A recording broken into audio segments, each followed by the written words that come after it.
Presents Burger Reviews by Hamburglar. Today's review, the best ever Big Mac burger. Take it away, Hamburglar. Rubble, rubble. He said, there's more special sauce in every bite. Rubble, rubble. He said, rubble, rubble. Rubble, rubble. Rubble, rubble indeed, my friend. Save on a Big Mac and other faves. Buy one, get one for $1. Plus, get any size Diet Dr. Pepper for $1.29. Ba-da-ba-ba-ba. Price and participation may vary. Available at most restaurants in this area. Valid for product of equal or lesser value. It's not too late for a deep spring cleaning on your home. Give my friends at Zero Res a call, 919-995-0000. Schedule today and get 3 rooms of carpet cleaned for only $105 and take $100 off your air duct cleaning. Make sure to mention me, Tim from 99.9 The Fan. Nothing makes being outdoors better than having the right gear and the right crew. So here's an idea. Let Mountain Dew supply the gear and you bring the friends. Because when you buy specially marked multi-packs of Mountain Dew, you can collect points and earn epic limited edition outdoor gear. So buy Dew, collect points, get gear, and get outside with Mountain Dew outdoor gear. Open to legal U.S. residents 18+. Subject to program terms at dewoutdoors.com and 12/31/24. Void or prohibited. For a limited time at Circle K, get 3 20-ounce ice-cold Mountain Dews for only $5. Only on the Inner Circle app. Do the Dew. Reggie was a nurse for 16 years. I had become very burnt out. I wasn't making good money. Then it happened. There was an ad for My Computer Career, and it just spoke to me. My Computer Career was the best decision he ever made. I could study anywhere from my laptop, and I was working in the first couple weeks of me being in class. Reggie hit a home run. The field is teeming with jobs. Become an IT pro in just months with zero experience at mycomputercareer.edu. The school is amazing. It's not rocket science. It's mycomputercareer.edu. This is one student's experience. Individual results vary. Graham Hill for Underdog Sportsbook. Sportsbet has arrived in North Carolina and Underdog is entering the game.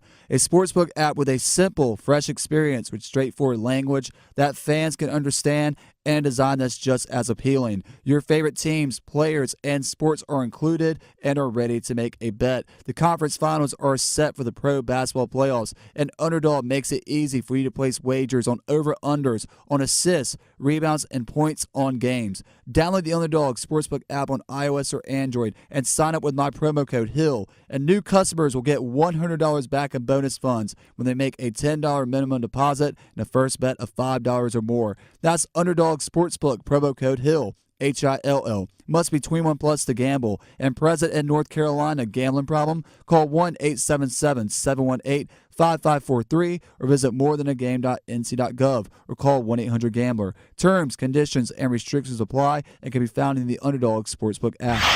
This hour of buzzer-beating, nail-biting, edge-of-your-seat sports action on 99.9 The Fan is powered by Ritchie Law Firm Injury Lawyers. Visit GotBryan.com. That's GotBryan.com. WCMC-FM HD1 Holly Springs.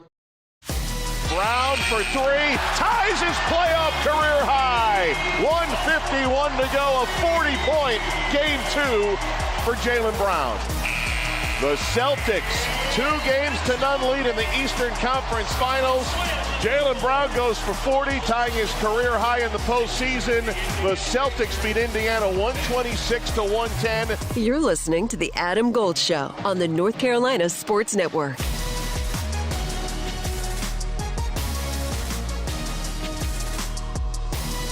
It's the Adam Gold Show. I'm Adam Gold.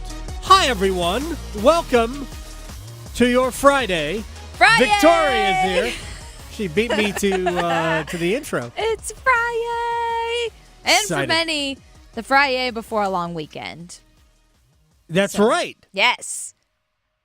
Did you That is forget? exciting. No, I actually, at the beginning of the week, I had. Yeah, well, that's okay. Not even kidding. That's okay. Because since we don't have the Canes to keep us on a schedule, who knows what day it is. When the Canes were still playing, every day was Friday. It was. It really was. But yeah, everything has changed since. And at the beginning of this week, I was thinking, well, you know what? Maybe I'll take Friday off. Right. And then it was pointed out to me, it's like, oh, you'll have a 4-day weekend. I'm like, oh, that's right.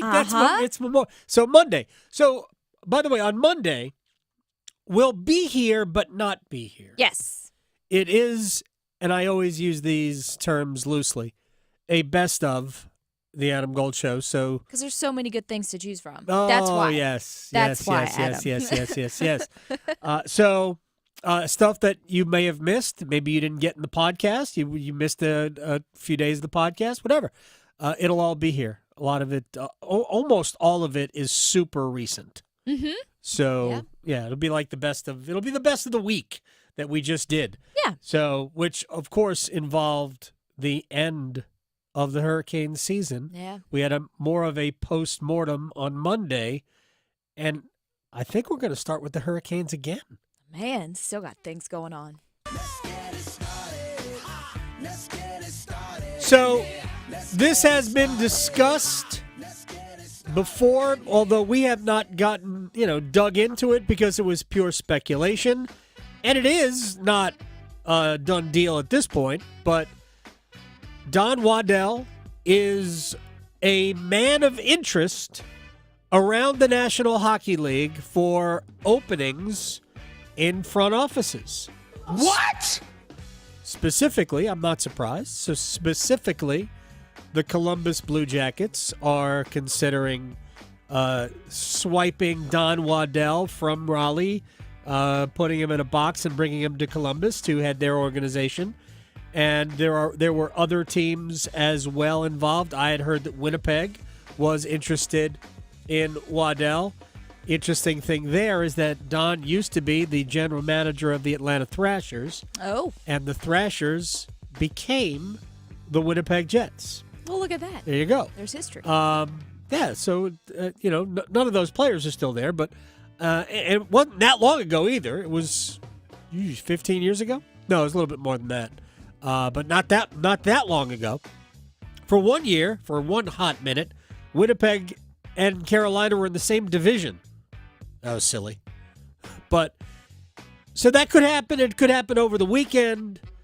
And my just broad brush thoughts about this, and there's a lot of things about it that I think are great. First of all, it's all great for Don, because anybody that shows interest in you, A, you're doing something right, and B, it certainly doesn't hurt you financially. No, it does not. So, here's the thing. Don Waddell was the president of the Carolina Hurricanes, where he was simply just in charge of the business side of the team. When Don got here, Ron Francis was the general manager. Waddell might have even been here predating Francis. Might have been even, Jim Rutherford ran everything. So when Rutherford left and gave they passed the baton to Ron Francis, Don Waddell came in to run the business side of things. And when Francis was fired and Tom Dundon was reshaping the organization, there wasn't a GM. They did a GM search because Don was simply going to stay on as president of the team, and they were going to bring in an outside GM to replace Ron Francis. And then the Hurricanes got the second pick of the draft, and Don was like, sure. Yeah. I'll take it. So he became the general manager as well. Now, this is not uncommon. Again, Jim Rutherford before him was president and general manager of the Carolina Hurricanes. So, but Don has two titles. He wears two hats. So,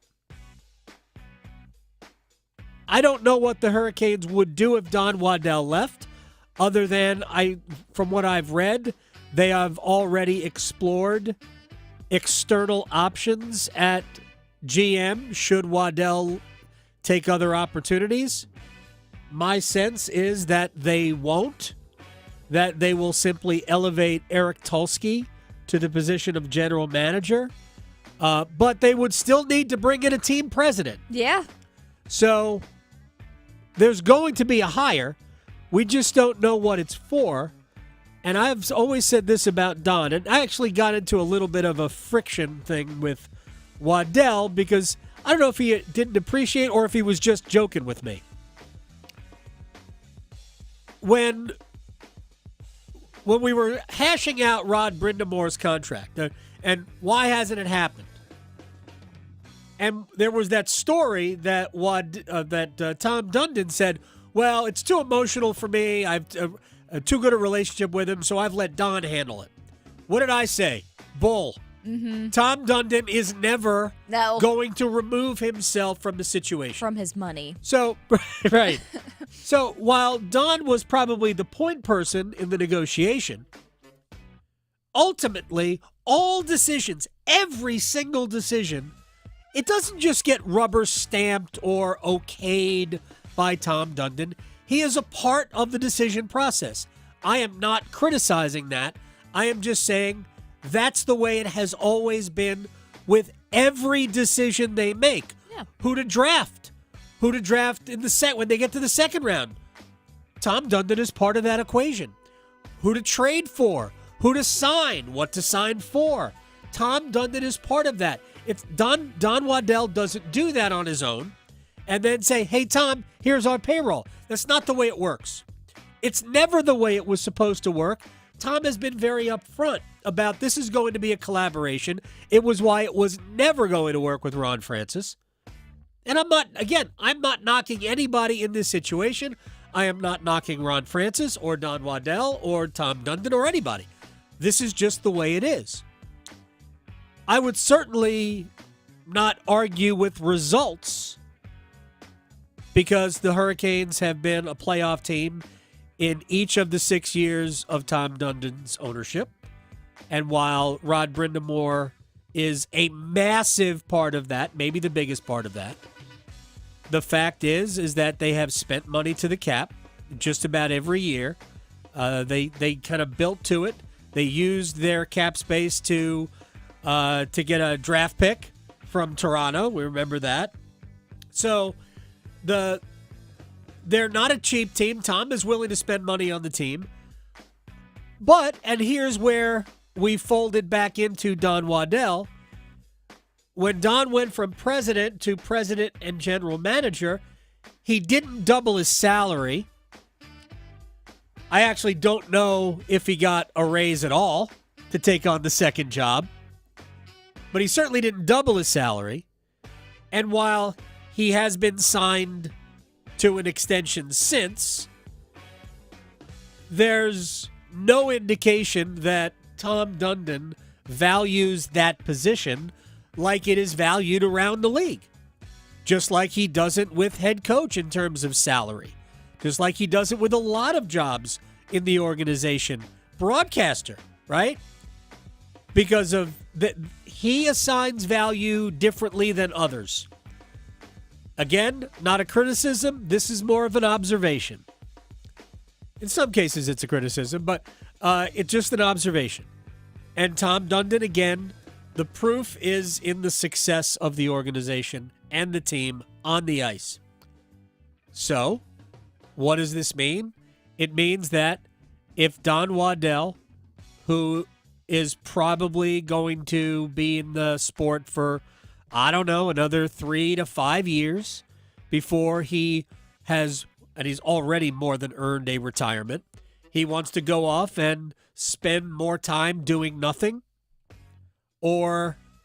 Which honestly, as much as I know Don, I can't imagine him wanting to do that since he's at the office every day by like 5. If he ever decides he wants to retire, hey, get as much out of the game as you can financially. I would always tell people to do that. So I do think that ultimately he'll probably move on. Yeah. To whether it's Columbus or somewhere else. Don has great contacts. Don is a people person. He is. You can tell at the Backyard Bistro events. Yeah, Don, he's very friendly. Don is a really good guy. Mm-hmm. And I think he is respected around the league. And because of that, I think if Don wants to go and, I don't know, double, maybe triple what he earns, he can do that. The Hurricanes have always said they will not stand in the way of anybody who wants to go on and do something bigger and better. But there is a value that is assigned to the position. And Tom Dundon is not going to vary from that value ever, except maybe once, and he's already done that with the head coach. So, that's what I would say about Don Waddell. Valuable to this organization in many, many ways, but not necessarily valued in terms of a salary by the owner. So I think that's where that's probably where the impasse is. And if I'm wrong about that, I will let you know, but I don't think I am. Anyway, Don has done a very good job for the Carolina Hurricanes. My hope is that he will continue to do a very good job for the Carolina Hurricanes. We are at the point where there are a lot of contracts that need to be negotiated. Don is a point person there, but ultimately, let's go back to the beginning of the conversation. Tom Dundon is in charge. And whether or not Tom will handle the negotiations, I don't think Tom wants to. But if Don Waddell leaves, Tom Dundon will handle those. So that's where we are. We'll keep you up to date about Don Waddell. Moving to things that happened on fields of play. Is there anything that I need to know, Victoria? Everything is cool? I think everything's good. All right. We're all good. Let's move on. Duke thumped NC State last night. 8-1, 6-run fifth inning, featuring 3 home runs. I think they had more than that in the game, though. 3 home runs. Zach Morris hit a grand slam. Zach Morris hit a grand slam. He now has, I think, 3 home runs in 2 games of pool play for Zach Morris. So the Blue Devils are through to the semifinals. They will play Miami. And Carolina, which emasculated Pitt yesterday, will play Wake Forest today for a spot in the semifinals. UVA and Florida State will also play for a spot in the semifinals. That's actually the first game. Virginia and I think Florida State are playing right now. Actually, don't know. I don't know why the game's not on it here. But I think that's the first game today. And Wake and Carolina is the 7 o'clock game, and the winners will go to the semifinals there. To hockey. Edmonton took a 1-game lead in their series with Dallas with a double overtime win. Connor McDavid scoring the goal 30 seconds or so into the second overtime. McDavid committed a high sticking penalty early in the first overtime. In the box. So that is the big story to me of game 1. Dallas, who I actually thought it was an evenly played game. I really do. I thought it was even. You could argue even that Edmonton's scoring chances were a little bit juicier than Dallas's were, but I think that's really the problem with the Stars. Dallas had 5 power play opportunities. Yeah. Including the double minor in the first overtime, and did nothing with them. They capitalized on 0. So 0 for 5, and when you get an overtime penalty, power play opportunity, the Hurricanes feel your pain. Yeah. When you get that and you don't cash in, you are begging to lose, and Edmonton obliged. Yeah. McDavid scores. Edmonton only got 1 power play in 4 periods of hockey. That's Just 1. Which is what we had John Forzen on yesterday. Dallas does not commit a ton of penalties. They were among the top 10, I believe, in fewest power play opportunities against. But the thing that was missing from the Stars last night, and it should be noted that Roope Hintz did not play. He's probably not going to play in Game 2 tomorrow, but they expect him back in this series. So, but he wasn't exactly killing it when he was healthy. Yeah. But Dallas's best players have not done a lot of goal scoring in these playoffs. And they've played a bunch of games. Sure right? They had to go 7 to beat Vegas. They've played, I think they went 6 games to beat Colorado. Mm-hmm. So they have gone 2 series deep, and they have not posted a bunch of goals. No. That is the one drawback all season long from Dallas, is that they can go into these funks, and they're in one right now. I just didn't think, because I thought they were really good in the first period and most of the second, but they just didn't generate many great scoring chances out of their possession. And I understand Carolina Hurricanes fans can empathize. Yeah, for sure. And did you know that they now, it's probably 7 at this point, but have lost like 6 consecutive game ones? Dallas. Yes. Maybe they don't need to. Yesterday was 7, I guess. Really? Yeah. Maybe they don't need to win game 1. Right. Good for I don't know, not good for Dallas. Maybe they need to warm up. I don't know. Stuart Skinner was good. I know. Last night he was for stopping Edmonton. things. Yeah, he was blocking the puck. puck. It was crazy. Yeah. But Dallas needs to do a little bit better with their opportunities. And again, 0 for 5 in the power play, especially that double minor in the first overtime. Man, and it was stings. early too, so you can't blame it on bad ice. No. It was early in the first overtime. So there you go. Again, Rope Hintz not being there has an impact. The Rangers hope to even their series with Florida tonight after the 3-0 Game 1 loss. I don't anticipate any lineup changes for either team. I know there were people like, well, maybe the Rangers could put Matt Rempe in. Like, that's not going to help they're anything. No, he's not. He's a 5-minute player. That doesn't mean that he won't play. Sure. I just don't know who would come out of the lineup for the Rangers. As long as Philip Hedl is healthy and will play, then the Rangers don't have, I guess you could take Jimmy Vesey out of the lineup. You're not taking Barclay Goodrow out of the lineup because if Hedl plays, he's going to play on the third line, and that means more than likely that Willie Cooley, who is another good player, he'll just drop down to that fourth line spot. So you've got Cooley, Goodrow, and Jimmy Vesey as a fourth line. And that is just a very effective line as a group. So I just don't see the Rangers taking anybody out of the lineup to put Matt Rempe in to play 5 minutes. No. Unless Philip Hedl is not healthy. True. If Hedl doesn't play, remember he played Game 3 against Carolina. It was Game 3. And then he didn't play the rest of the series because he was, they said, ill. Mm-hmm. Don't know what ill means, but he was ill. But he got right back in Game 1 of this series. We'll see what happens going forward tonight. But I would not anticipate Matt Rempe playing. No, and the Panthers aren't going to change anything either. It worked. No. Well, true. The Panthers going to play their game. Yeah. All right. Stick to your game. Even though ESPN has yet to recognize it, yeah, the Panthers are going to play their game. It's they didn't even have to play mean. No. Right? Bennett didn't even have to play dirty. No, not yet. It's coming. Not yet. Yes. We'll see it. That's probably when Rempe will come out. Again, I think the Rangers are going to play their best team. Yeah. I think you have to. Sam Bennett just happens to be a really good player. Mm-hmm. So I don't anticipate there any changes. Really is two teams with outstanding goaltending. I just think Sergei Bobrovsky was better than Igor Shesterkin in Game 1. All right, so it became final yesterday.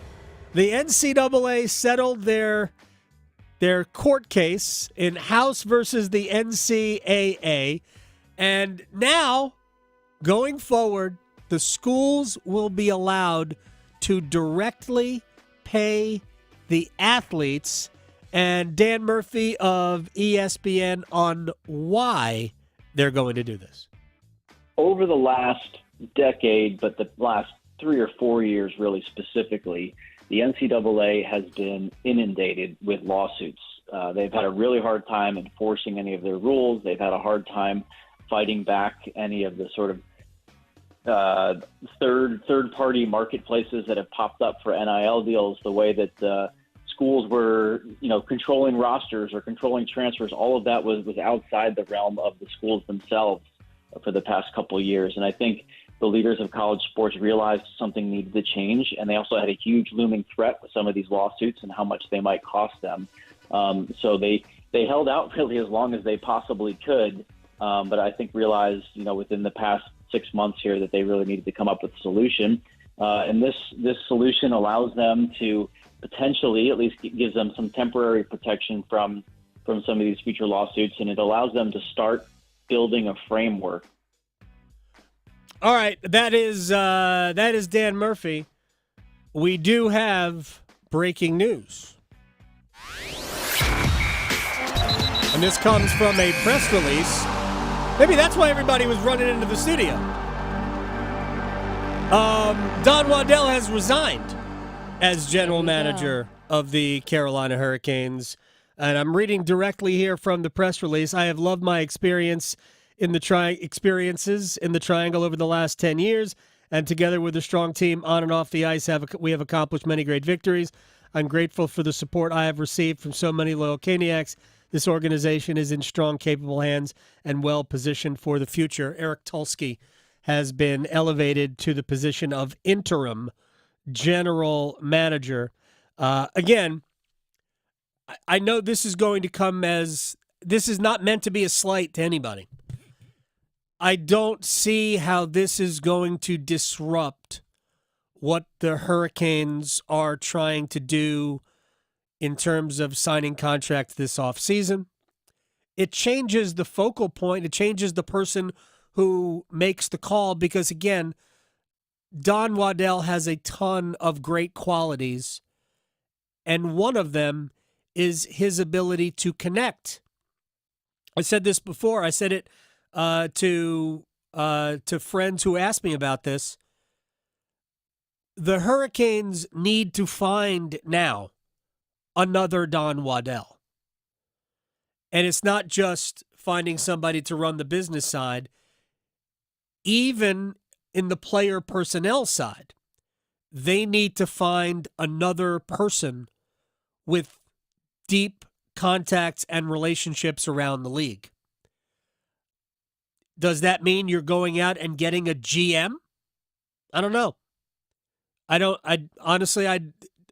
know. Eric Tulsky nearly left a couple of years ago to be a GM somewhere else. But Don Waddell had a very, very real role on this team. It just isn't what everybody thought a GM's role was. Part of the collaborative process on player decisions, contracts, maybe he was the initial point of contact, but ultimately all negotiation, all decisions are made by the owner. And they can say what they want, but that's really how it works. All right, we'll take a break. We'll come back. Brian Geisinger, our Mr. Basketball. We haven't talked about the Celtics taking a 2-0 lead in what will be an inevitable sweep of that series with the Indiana Pacers, and we'll dig into Minnesota and Dallas as well. Brian Geisinger, Mr. Basketball, next. Going beyond the box scores. Adam Gold on the North Carolina Sports Network. Evan, Canty, and Michelle are unsportsmanlike. You know that I keep a bag of change in my bag and in my car? Just in case the moment arises when you don't need to use Apple Pay? I don't know why, but like for the meters on the streets, I don't know. I was about to say, you know you don't have to pay actually tolls with coins anymore. I miss that. You don't miss that? Like it's like playing basketball with the coins and the toll? Mornings from 6 to 9 on 99.9 The Fan, the Triangle Sports Leader. Adam Gold here from my friends at FanDuel, America's #1 sports book, and I know the seasons are winding down. We're running out of basketball and hockey. We're just down to the Final Four in the playoffs, and the Canes are done, so we've lost interest. FanDuel is America's #1 sports book, and if you sign up right now, use my promo code AdamGold, FanDuel.com, promo code AdamGold. We'll send you $200 in bonus bets, guaranteed, whether you win or lose your first $5 wager. Just make that $5 wager, win or lose, $200 in bonus bets loaded into your account. FanDuel's America's #1 sports book for a reason. Let's have some fun and watch some games. Must be 21 and older and present in North Carolina. First online real money wager only, $10 deposit required. Bonuses issued as non-withdrawable bonus bets that expire 7 days after receipt. Restrictions apply. See full terms at FanDuel.com/sportsbook. Gambling problem? Call 877-718-5543 or visit morethanagame.nc.gov. Picture this, the perfect summer barbecue. No stress, no responsibilities, just all your friends, burgers sizzling, hot dogs cooking, Pepsi Zero Sugar fizzing, and a backyard of very, very happy people. Oh yeah, we could get used to this. Very, very used to this. Grilling. Better with Pepsi. For a limited time, get 2 Pepsis for just $4 at Handy Hugo. So hurry in and enjoy an ice-cold Pepsi today. This is Heather O'Reilly, and I am so excited about the soccer schedule this summer. Come see me hit the pitch June 5th through 10th at TST, along with some of the biggest names in soccer, sports, and entertainment. TST will feature 118 matches and 56 teams competing for $1 million at WakeMed Soccer Park. Tickets start at $38 and are selling fast.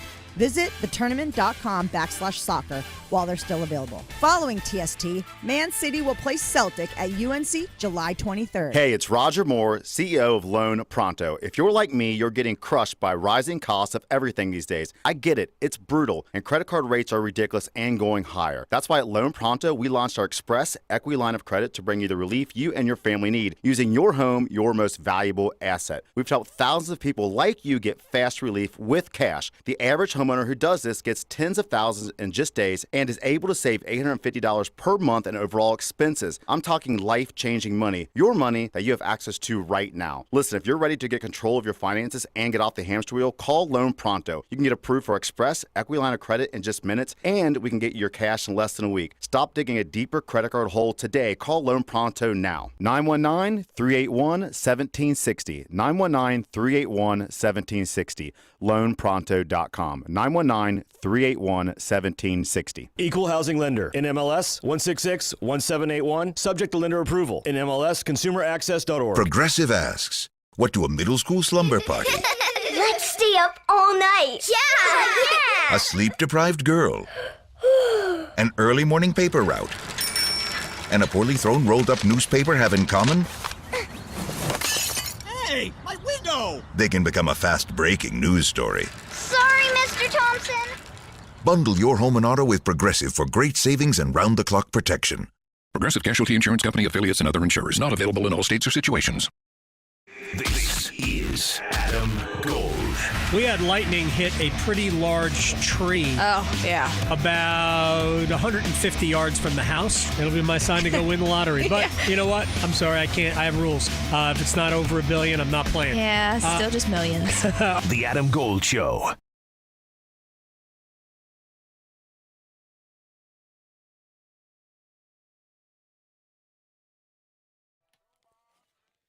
It's the Adam Gold Show. I am Adam Gold. Before we bring in Mr. What did I just say? Words? Not really. Before we bring in Mr. Basketball, I just read through the press release where Don Waddell it is announced by the team that Don Waddell is resigning effective immediately. Eric Tulsky is the interim general manager. And this, to me, as a person, is kind of upsetting. Not Don leaving. Don is going to land on his feet because he wouldn't be resigning if he wasn't taking another job. He's going to take another job. Who knows where it's going to be? There is no quote from the owner that I can see. Of course, I have bad vision right now. I need readers because I'm old. I apologize for being old. But I don't see a quote from Tom Dundon. Yeah. Don Waddell did a great job in what he was asked to do. Remember, it's a non-traditional front office. It doesn't have a GM that's in charge of everything. The owner is in charge of everything. And somewhere in there, we could have slid in a, hey, Don did a great job for us. Wish him all the best. Yeah. Again, maybe I missed it. I don't think I did. If I did, I'll keep looking and I'll update you. You read it. You read it again. And if you could, because I can't see quotes because I need readers some days. Some days I don't. All right, let's get to basketball. Jason Tatum, absent from games 1 and 2. But it didn't matter. Boston won games 1 and 2. Now, Tatum played. He just didn't play all that well. Brian Geisinger, our Mr. Basketball at bgeis_bird, 24/7 Sports, Buzzbeat podcast, man, everywhere. Do you think I'm right? Did the Celtics win games 1 and 2 in large part without great contributions from arguably their best player? at least on the offensive end with Tatum, because like one of the things that makes him so great and a top, 8 to 10 player in the world is that, he can do a bunch of stuff. Like, he's a very good defender. He unlocks a bunch of lineups for them. He's always going to rebound. He's like one of the best rebounding forwards, on the planet right now. Yeah. So like he still comes in and does good stuff for them, but no, it speaks also to like how vexing he can be on offense because he's so talented, he's so skilled, but his process is not always great. He settles for a lot of like tough twos and step back threes. He even had a stretch last night in the second half where he got I think TJ McConnell from Indiana on a switch twice, went into the post, scored both times on like 2 out of 3 possessions. And then the next time down the court, he chucked a step back three. And it was like, he eventually got back to going downhill and getting into the post, but it was like, even when he's got it rolling, he occasionally just drifts a little bit.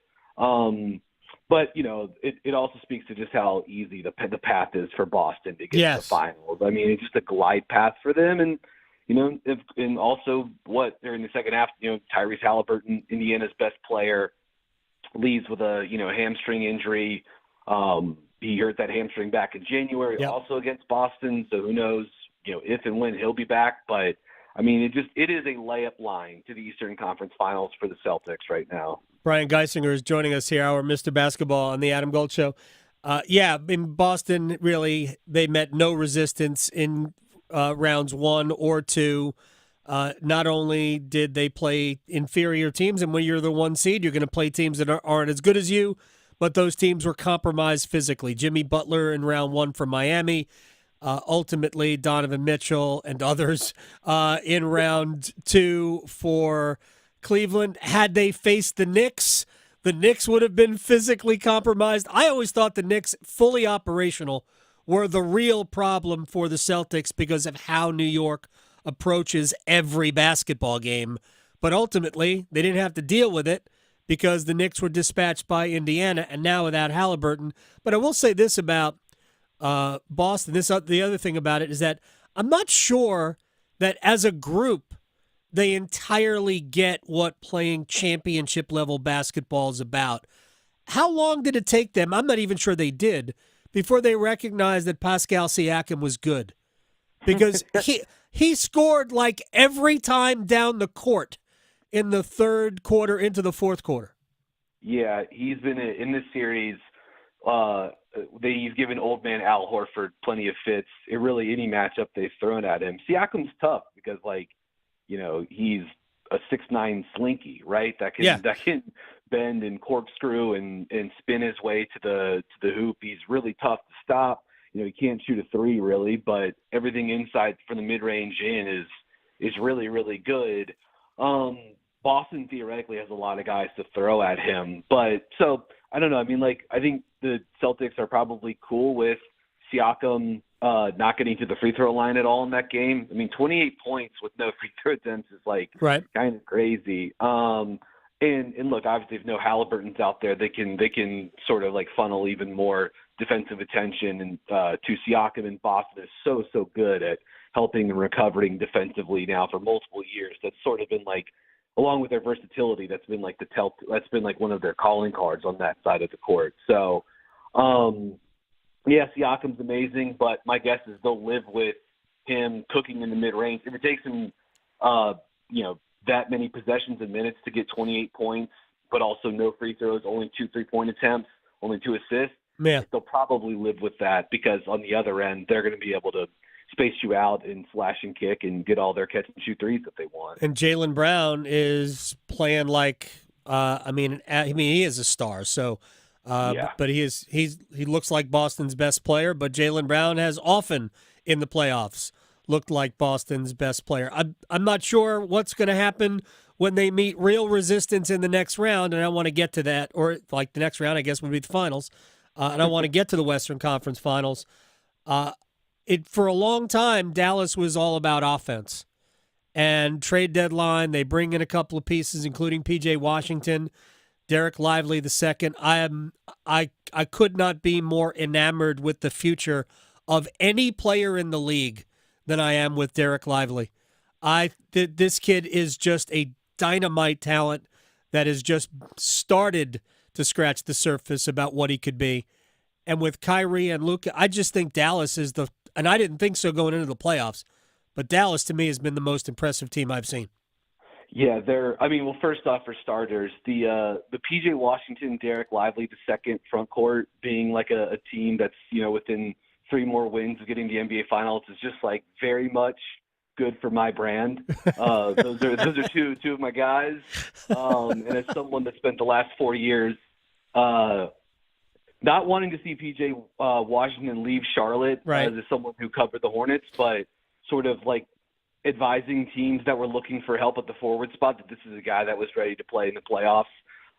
He's been excellent on both sides of the court, like the corner 3-point shooting, the post-up game. Like, he gives them another guy that they can throw the ball to and get a little offense out of from here. And not like they need much of that with, Kyrie and Luka humming like they are right now. But PJ defensively and Derek Lively leads the NBA playoffs in plus minus, or at least he did heading into last night's games. As a rookie, as a 20-year-old rookie. It's unbelievable. Sort of hard to, we don't have enough time to, fully elaborate on just how rare and special that is. And if you saw Lively, you and I watched every game at Duke last season, and we covered him. I saw him up close. I had a feeling, my evaluation of him as a prospect was he was going to be a very good starter-level center in the NBA for a long, long, long, long time, because he's a special athlete at that position. He can do everything you want defensively. He basically made Duke, the number, he essentially, when he was on the court last season, Duke played like the number 1 defense in the country because he can guard pick and roll in every single direction. He can switch. He can guard in space. He's everywhere on the glass. He's obviously, the rim protection is very, very good. And then what he does offensively, the short roll passing, the kickouts on offensive rebounds, the lobs, he is a perfect center to pair with Luka and Kyrie because he doesn't need the ball to be effective, but when you give it to him, he can help. He helps you in the half court. He gets it side to side. And he can finish at the rim. And you don't need to run plays for him, right? Derek Lively, you don't need to give him 3 post-ups a half to get him to play hard. He plays hard every possession. Right. He communicates on every possession. That was the thing I saw covering him at Cameron last year. There was no one on Duke's roster that talked more than him defensively last season. So I'm not surprised that he's turned into a very good starting 2-way center in the NBA. No, I guess not starting, right, but he will eventually and start for a very long time. He started a lot earlier in the season before the Daniel Gafford trade. But the fact that he's doing it now, in the heat of the NBA playoffs, the Western Conference Finals against Rudy Gobert and Karl Anthony Towns and Anthony Edwards, it's incredible. And I'm sure there's a fair amount of Duke fans that were complaining about him early last season that should probably – they haven't deleted some of those tweets already. You might want to just pull them back up and hit the trash can button next to some of those because he's turned into a hell of a player. He makes such an impact. Whether you start or not, if you watch, important stretches of games, he's on the court. He makes them better. And on top of that, we are seeing a Kyrie Irving who, while not his offense isn't always there, I think maybe I'm just buying in, and I've always wanted Kyrie to be one of those guys. He certainly is as a talent, but all the stuff he wasn't willing to do playing with LeBron James, right? Be the second guy as opposed to the first guy, which is why he left for Boston in the first place. All of that stuff, which I think he realized he should have done, he's doing now with Luka, and I think that has manifested itself in great leadership. And I don't want to make this all about Dallas. I think they're going to win the series, but that's just an impressive quality. Real quick, Minnesota. I mean, it was a great basketball game. How much of game 1 was Dallas might be just better, or Minnesota just because they just came off of game 7 with Denver, and that was a hard-fought series that they had to win on the road? How much of it was Minnesota maybe just kind of blinking in the Western Conference Finals. Yeah, maybe a little bit of that, the physical toll of that series, and then also what's being asked of Anthony Edwards, right? Right. He said he wanted to guard Kyrie before the series. And then I guess in theory that's more fun than it is when all of a sudden he's out there and he's doing all of his, wizard moves out on the floor. Right. And so it's a lot to ask Edwards to guard that guy for 30 whatever minutes and also be the key, offensive engine for Minnesota. This series by no means, and you know this too, most people following this series know this, no one should overreact to one game. No. Minnesota, they just won in Denver 3 times. Yep. Over the last couple of weeks, a seemingly impossible task as recently as 2 weeks ago. So they can do it for sure. And this defense is terrifying and good. And they can get even more stuff out of Karl Anthony Towns offensively. And Ant's going to play better, but it's just tough because he had some bad possessions offensively in that game. He looked like a 22-year-old, not the next big thing kind of. And the turnover he had right before the halftime, he tried to get a 2-for-1 for Minnesota. He took a tough 3.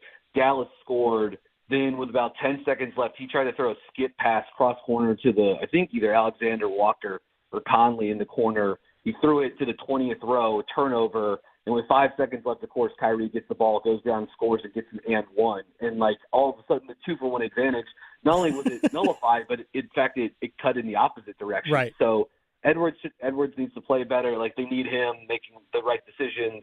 It's just tough because Dallas's defense is swarming, right?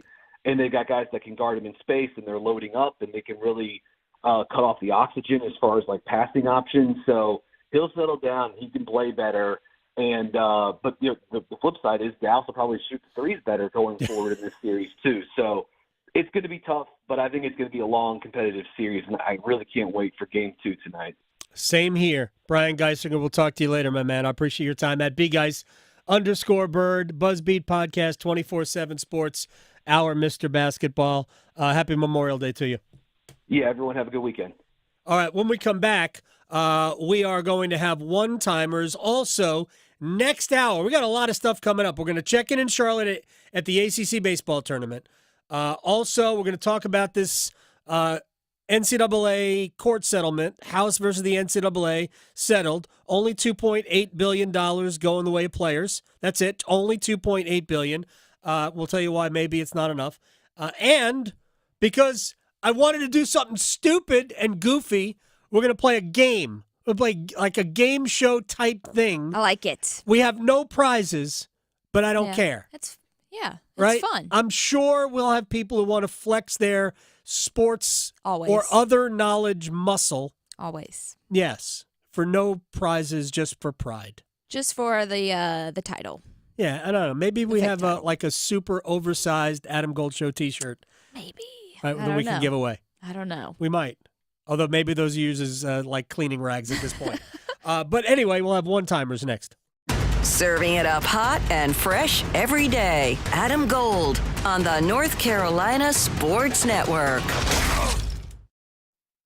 It is playoff time in the NBA and the NHL, and FanDuel is America's #1 sports book for a reason, people. Adam Gold here, and new customers can get $200 in bonus bets guaranteed when you make your first $5 wager. Just tell them you know me. FanDuel.com, promo code AGS to sign up. FanDuel.com, promo code AGS to sign up. Hurricanes goals, Nikola Jokic triple doubles. I don't know. $200 in bonus bets, win or lose, when you make your first $5 wager. All you have to do is go to FanDuel.com, promo code AGS to get started. It's that easy to make sports even that much more enjoyable. FanDuel is America's #1 sportsbook. Must be 21 and older and present in North Carolina. First online real money wager only, $10 deposit required. Bonuses issued as non-withdrawable bonus bets that expire 7 days after receipt. Restrictions apply. See full terms at FanDuel.com/sportsbook. Gambling problem? Call 877-718-5543 or visit morethanagame.com sport.nc.gov. The PGA Tour's next stars return to Raleigh for the UNC Health Championship. May 30th to June 2nd, hosted a few short miles from downtown at Raleigh Country Club. Feel the excitement watching Korn Ferry Tour professionals compete at one of the Triangle's most exciting sporting events of the year. From the stadium-style 17th hole to the expansive viewing areas, it's a fan experience you won't want to miss. Great golf and great food from Empire Eats Restaurants and Two Roosters Ice Cream. Get your ticket today at UNCHealthChampionship.com. Trust ACT Construction Equipment and Avant Articulated Loaders for the right equipment to help get your work done. Avant makes the most multifunctional loaders in the world. Whether you're a landscaping pro or homeowner serious about property maintenance, you need an Avant loader. ACT Construction Equipment is your authorized Avant dealer for sales, service, part, and rentals. Visit one of our 7 locations or actce.com for more details about Avant Articulated Loaders. ACT Construction Equipment, always the right equipment for the job. Saturdays are for action-packed racing. A sun-drenched Saturday of speed is coming to Charlotte Motor Speedway when the NASCAR Xfinity Series takes center stage in the BetMGM 300 on Saturday, May 25th. It's a no-holds-barred showdown of NASCAR's rising stars dueling for glory at America's home for racing. Kids 12 and under get in free. It's maximum fun and maximum value. The BetMGM 300, May 25th. For tickets, visit charlottemotorspeedway.com. It's the first day of the first grade, and she found a new best friend. It's a laid-back Sunday afternoon you wish would never end. The homemade taste of Bluebell and good friends gathered round. The good old days are being made right now.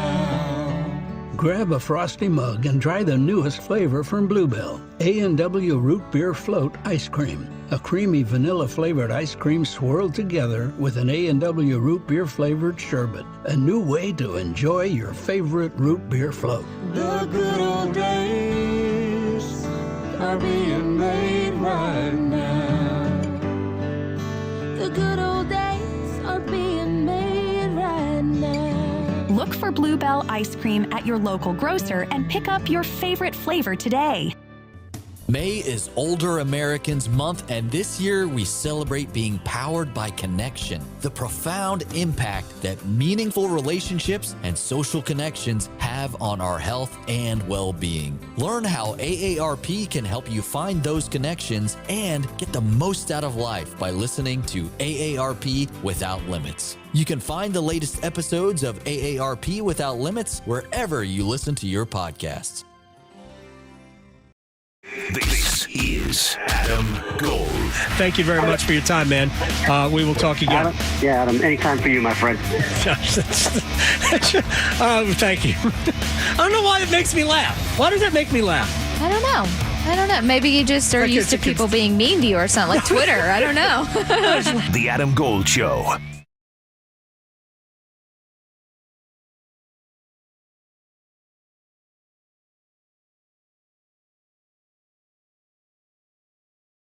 It's the Adam Gold Show. I am Adam Gold.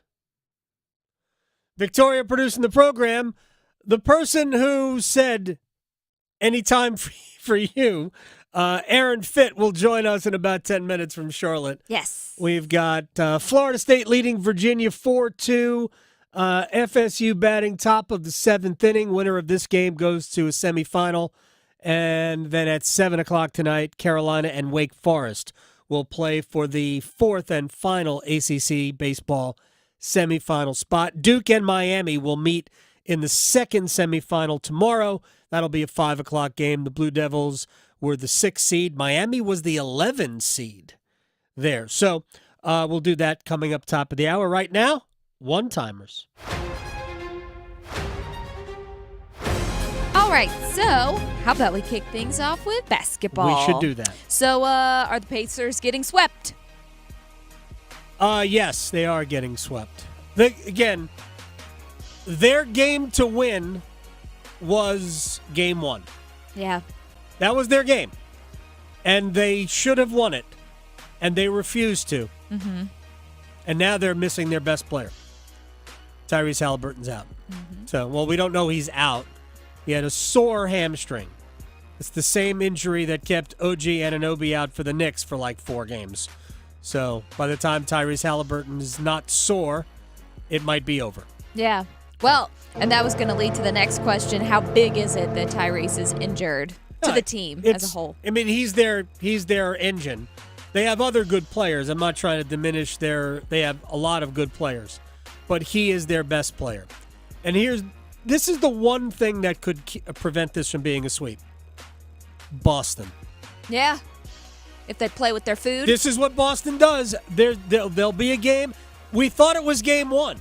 Boston was pretty good, except that they refused to guard Pascal Siakam. But game 1 was the game where Boston was like, whatever. Are they going to do that again? Because they could. But if Boston's serious, then none of these games should be all that competitive. Late, early, but ultimately Indiana doesn't have enough. Yeah. Well, moving on to the other basketball matchup. How do you see the Timberwolves responding tonight, if at all? Oh, no, they'll respond. Game 1 was an amazing basketball game. Mm-hmm. And I think that Minnesota does have a lot more to give. So it's going to be a great game. Anthony Edwards must play better.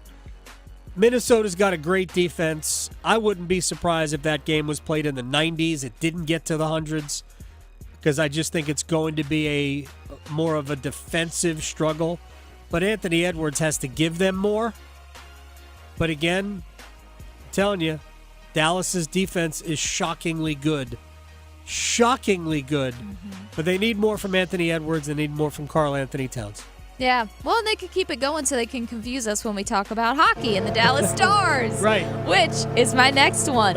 What, in your opinion, caused the Stars, the main reason, to grab their first L in the Western Conference Finals? I mean, they just didn't do enough with the puck. They had opportunities, maybe it's puck luck. I don't know. It's one of those things that is very difficult to figure out. I just think they just didn't take their chances. And you had the power plays got to be better. Mm-hmm. When you watch Edmonton, when they move the puck on the power play, it's scary. Oh, it's magic. It's just so fast. Yeah. It's like they know exactly. I mean, you can tell they practiced. They know exactly where to pass it. I'm trying to remember who the player was who went from below one faceoff circle, behind the net to the other faceoff circle in like a second and a half. Yeah. Like, that's not even a pass. That's a person moving that fast. I'm like, well, I don't know how you deal with that. Yeah. Now, Edmonton didn't score on their power play. It wasn't for lack of effort. They had a couple of chances, and Jake Ottinger either made a great save or got lucky when Edmonton missed the net. But Dallas has got to be better than 0 for 5 in the power play. Yeah. Oh, yeah, they absolutely do. Well, that leads to the next one. So, how big do you think the lack of Dallas's efficiency in scoring in the power play, how much is that going to be a problem for them in this series? That's the problem. That either gets better or you lose. Mm-hmm. Dallas doesn't need a lot of goals. I mean, Edmonton's going to get a few, but Dallas doesn't need to score more than, first to 3 is going to win if you're Dallas. But they got to get there. And they were just bad offensively. But that's kind of the way they operate. They feast on your mistakes. Yeah. Edmonton didn't make a ton of mistakes. They did early, and Dallas didn't take advantage. But that's going to have to change if you're the Stars. All right, we've got Aaron Fitt, D1Baseball.com, live from Charlotte coming up in a bit. Carolina and Wake at 7 o'clock tonight for a spot in the ACC semis. Raleigh to Boone, Charlotte to Chapel Hill. Your Carolina is covered. Adam Gold on the North Carolina Sports Network.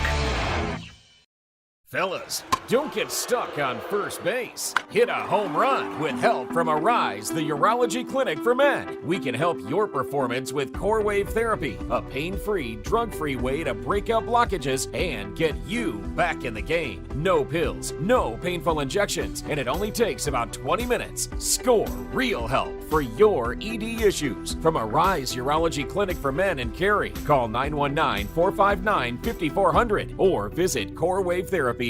Sick of the same old Friday night? Get out of your rut and get up to Roxborough for this. You kick back and enjoy. They race for cash prizes. Everyone has a great time at Roxborough Motorsports Park. Come out Friday nights for Freaky Friday. Gates open at 5. Races start at 6. Roxborough Motorsports Park. 65 years in business and still bringing folks from all over for weekly races, dirt drags, live music, and more. Now it's your turn to discover the excitement. Check out this week's schedule at roxboroughmotorsportspark.com. Is that your new Nissan Rogue? Yeah, crazy story. So I'm at the Nissan Thrill of Summer sales event when Dave, the sales guy, asks, want to test drive the Rogue? And I'm like, let's go. We're driving when Dave says, check out the VC turbo engine. I hit the gas and whoosh. I'm like, okay, I wasn't expecting that. Dave goes, if you think that's cool, watch this. Dave shows me the miles per gallon and I'm like, whoa, that's pretty impressive fuel economy. Dave mentions, these new cars are going fast. And in that moment, I had to have that Rogue. Crazy, right? Wait till you hear how I got my Sentra. Get up to $1,000 Memorial Day bonus cash on select 2024 Rogue trims. Shop the Nissan sales event. Visit your local Nissan store and nissanusa.com today. 2024 EPA fuel economy estimates from 28 city 34 highway to 30 city 37 highway for 2024 Nissan Rogue. Actual mileage may vary. $1,000 Memorial Day bonus cash on 2024 Rogue Platinum. $500 Memorial Day bonus cash on 2024 Rogue SV and SL trims. Available on lease or purchase from new dealer stock. Contact dealer for details. Ends 5/31/24. It's bow time. Listen up, because we've got some big news to share. You might want to sit down for this. Bow Sauce is back at Bojangles. If you think you missed it, just imagine how our Supremes must have felt. Because there's no better sauce to pair with our crispy golden chicken Supremes. They're already boldly seasoned to perfection, but add Bow Sauce and you can taste a truly legendary combination that will make you want to yell, it's bow time.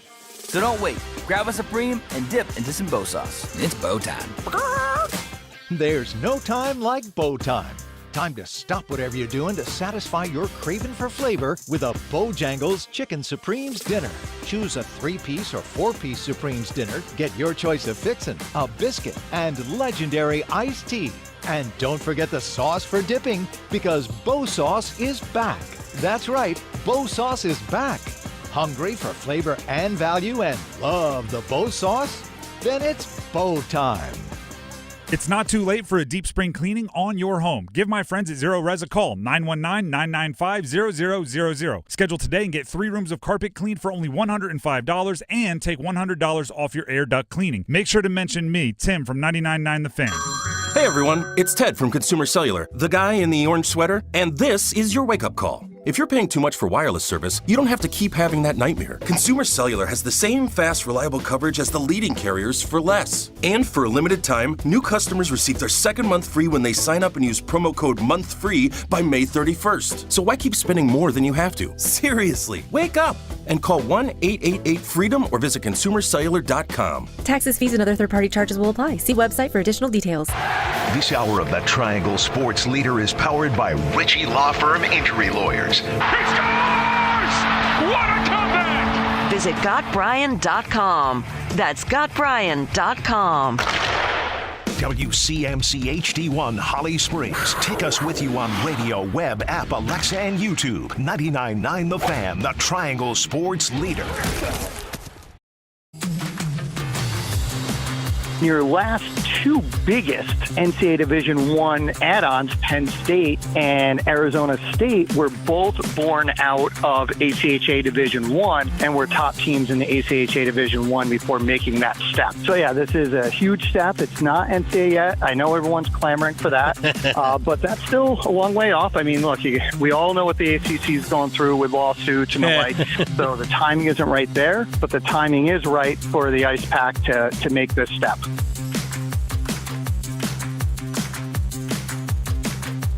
It's the Adam Gold Show. I'm Adam Gold. That was from yesterday's program as NC State, Carolina, Louisville, Alabama all headed for the highest level of non-NCAA hockey. In other words, the top level of club hockey. That was fun yesterday. Should be fun going forward as well. College baseball right now, ACC tournament, Florida State and Virginia battling for a spot in the ACC semifinals, and that's where we head to our man Aaron Fitt, D1Baseball.com, at Aaron Fitt on Twitter, who joined us a couple of days ago. So let's continue to dig into this, and let's go back to yesterday. where Duke just opened up a can in the 5th inning, I believe, or the 6th inning on NC State in an 8-1 win. What are the ramifications from that outcome from yesterday? Yeah, Adam, it was an important win, certainly for Duke. You know, they're trying to host a regional, and they need to make a run this week. You know, they had some work to do heading into this thing. They went 16-14 in the league, which gives them a chance if they can, you know, get to the weekend. Now they're 2-0 in pool play. Their RPI is creeping up. They have a chance if they can get to Sunday, you know, which means beating Miami tomorrow. We could wind up with 3 hosts in the triangle, which is kind of a crazy thought. I still think that it feels unlikely. You don't have 3 hosts that close together and 6 in the ACC, but I mean, I think we might have 6 teams for the case. So keep an eye on that. They got a real shot at it. For State, I just think it means, you know, they don't really have a chance anymore for one of those top 8 seeds, which I thought they were playing for here. I mean, they put themselves in position with the way they finished the year, that if they could get to Sunday, probably, you know, maybe win the thing, they could have snuck into that top 8. But instead, I think they're probably locked in as a host, but not one of the top 8. But I wouldn't worry about the hosting thing. I still think the high end of their resume is just so impressive still. And they won 19 games in the ACC if you count the tournament. It's a really good body of work. Aaron Fitt is joining us from Charlotte right now. It's 5-2 Florida State, I believe, although there might be a review pending. I can't stand reviews because we don't know what's going on. If Duke were to win the tournament, they'd host, though, right? I would think so. I would think you'd have to at that point. I mean, that's a 4-0 week out here. That gets them to 20-14 in the league. They've got a lot of really good high-end wins, too. Not quite as many as State, but, you know, they've done some impressive things. It's just kind of the non-conference strength of schedule that hurts them a little bit. But you get out here and you win the ACC tournament on top of success they've already had, and I don't think that non-conference strength of schedule matters anymore. All right, let's get to the second game today. That's the Wake Forest-UNC game. Each team took turns just bludgeoning Pittsburgh. Obviously, that means a lot. I mean, I shouldn't say obviously. Obviously, it means a lot because I'm not sure it does. What is riding tonight on Wake Carolina other than, hey, it would be great to win the ACC tournament because nothing is guaranteed going forward, so you'd like to have one trophy to your credit this season. But what does it ultimately mean tonight? Well, obviously, Adam, it means a lot for Wake Forest. I mean, this is a team that's trying to host a regional also. Right. You know, we're talking about all these other 6 ACC teams they're going to host. I mean, Wake is also in that mix. They probably have to win the ACC tournament to do it because they went 15-15 in the league. And if you look at history, teams that go 500 in the regular season in conference play, they've only hosted twice, and that's in both cases they won the conference tournament. And so, you know, Wake could do that. They have the firepower, but I mean, their RPI is right there. You know, they just need to make a deep run here. North Carolina doesn't mean anything except for, you know, hey, let's get out, let's get some work. You know, we want to get Shea Sprague some work, and you know, they're playing well. I mean, I think there's a lot to be said for just playing winning baseball and staying in that kind of mentality. Right. I mean, Brian O'Connor talked about that for Virginia when they threw their ace in a dead game, the first game they played out here. They threw Evan Blanco, and he said, "Well, you know, I just want us to stay focused on winning the game that's in front of us. We've been playing well. I don't want to take my foot off the gas pedal." And so I like that line of thought actually. So I think for North Carolina, it's maybe the same deal. Let's just go here and try to play some good baseball and see where it goes. Aaron Fitt, D1Baseball.com. I told you I would be quick and sound like less of a doofus than last time. Thank you very much. Go enjoy Florida State, Virginia. Which team would be a more difficult opponent? Does it really matter for either Wake or Carolina? Yeah, they're both really good. You know, really very offensive clubs. They both kind of fired their main bullets on the mound here, and it looks like Florida State might be going all in here on this game against Virginia. I think their number 2 starter is in the bullpen, so we may see him against UVA, which would mean he wouldn't be available for Saturday. So, you know, a toss-up. I mean, neither of these teams has a whole lot left on the mound, but they're both really good offensive clubs. There you go. Aaron Fitt, D1Baseball.com, at Aaron Fitt on Twitter. Thank you so much, my friend. All right, you got it. Aaron Fitt here. All right, now I want to set the table for the rest of the hour. I'm going to give you a couple of quick thoughts about Don Waddell here in a second.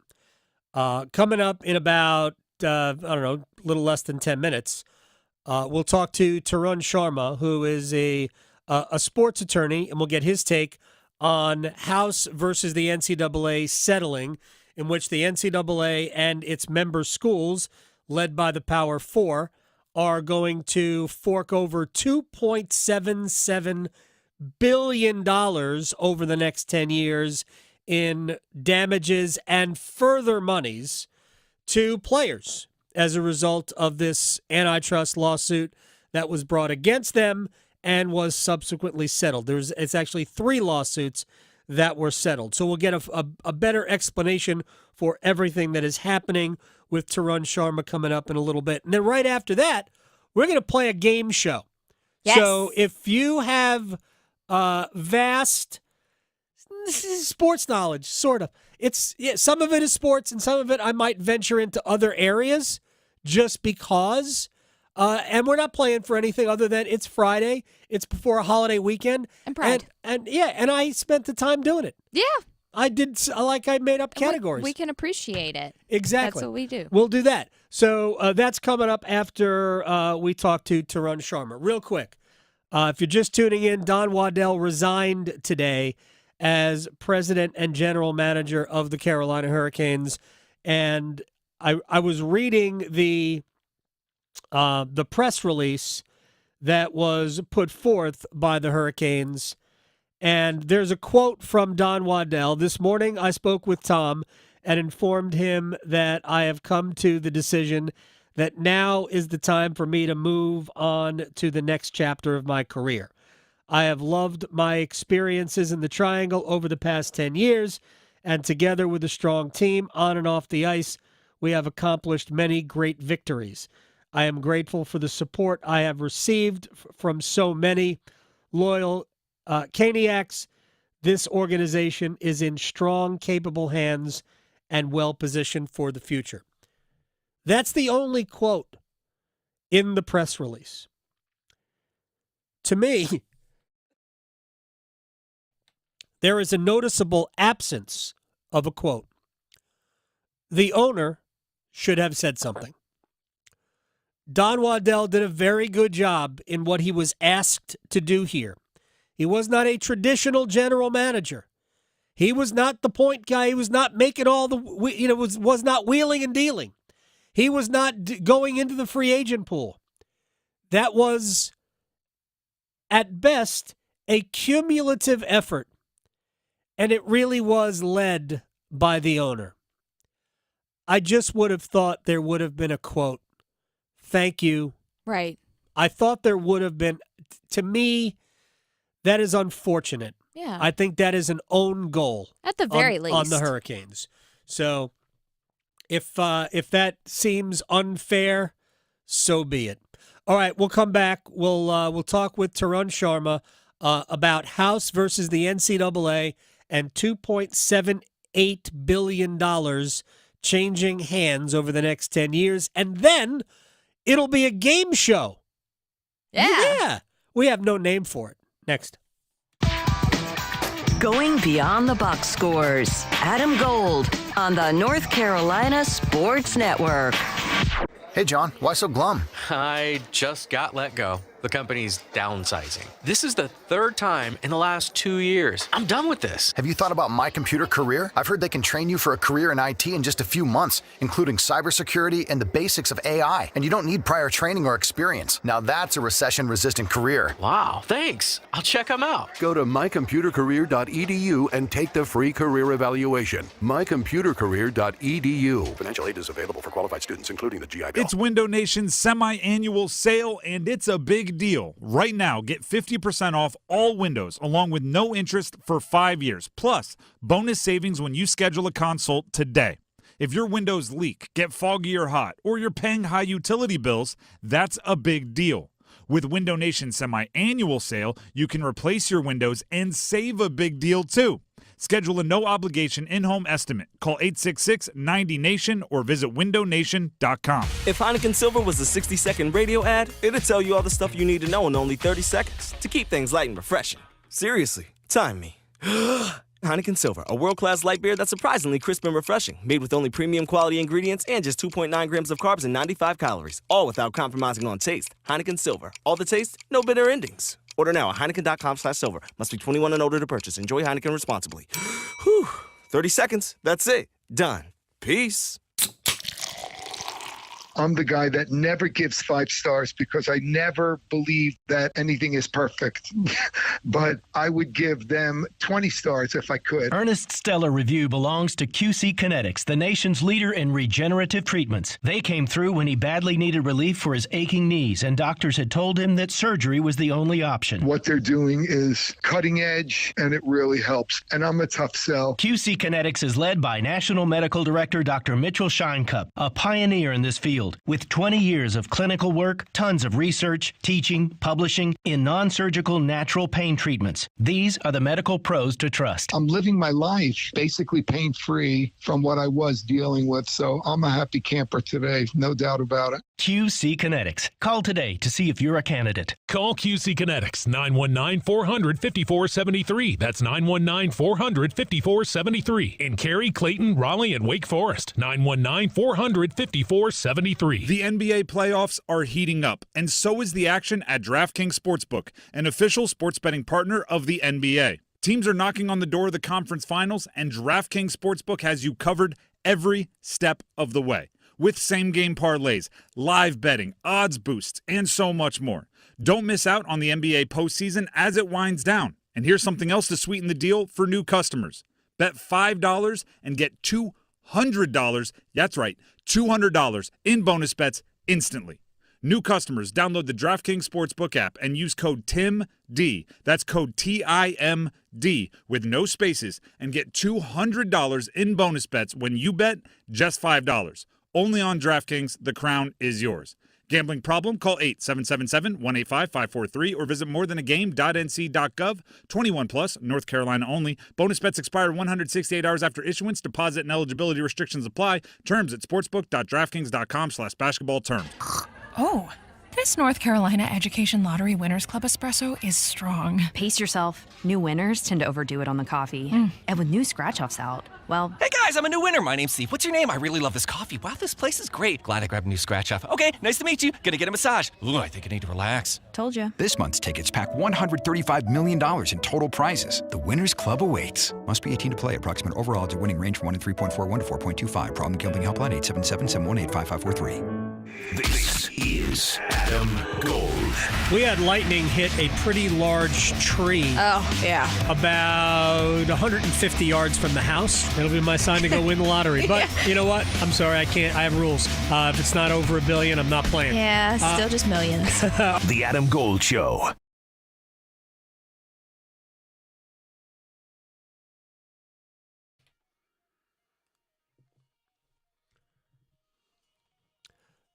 It's the Adam Gold Show. I am Adam Gold. To run Sharma in a matter of seconds. After that, we're going to play a game. A little trivia. I'll ask questions. If you want to get them, if you want to prove that you have the biggest sports brain in your car, you can do that. You can do that with us. 919-860-5326. 919-860-5326. It's not 100% sports. It's kind of sports adjacent at times. Yeah. So there you go. 919-860-5326. We'll figure this out as we go along. We really don't have any great plan, and I don't have a prize. Yeah, but it's still fun.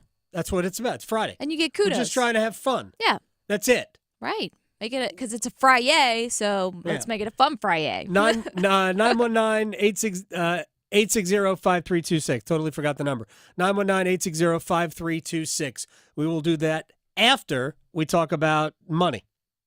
So all this week we have been talking about it. The NCAA has finally done it. They have finally circumvented the law. I don't even know how to say it anymore. They came to an agreement. They have settled House versus the NCAA for almost $2.8 billion that will be paid mostly by the Power 5 leagues and the NCAA to run Sharma at TK Sharma Law on Twitter. runs the University of Minnesota Sports Law Clinic. Says clinic, I like to call it an academy. Also, conduct detrimental to podcast. I appreciate your time, sir. So, Steve Berman, who was one of the attorneys on this case, says that it does protect the NCAA from future litigation. What say you? Well, I mean, I think it's an interesting question. If you think about it in the sense that, look, a lot of these losses that the NCAA has suffered, whether you're talking about Alston or you're talking about House and Johnson, House and Alston are both filed by these two same attorneys, Berman and Kessler, Right. at Winston and Strawn in New York. And so even if it's not an official de jure like you have a federal antitrust exemption, NCAA, maybe it's just enough that the two guys that keep beating you up and down in court are saying that you're good for now. Right. So it's not a forever thing. It's a for now thing. And the reason I started that way is because if it really did protect the NCAA from future litigation, and I have a specific question about that I'll get to in a minute, why are they still insistent upon federal help? Why are they still, with their hand out, so to speak, on Capitol Hill saying we need an antitrust exemption? Yeah, I think part of that is because they've learned their lesson. And, we've talked about this, you and I, on this show about how the NCAA really kind of rode on the coattails of dicta, meaning not actually critical to the decision. Just one throwaway line from Justice Stevens in the Board of Regents case in 1984, which they lost.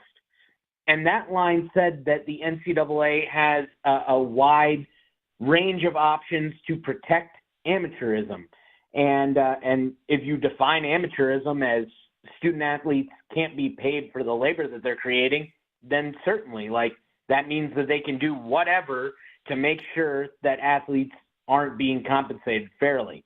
And so I think them looking for the federal antitrust exemption, pretty clear that they've learned from those mistakes.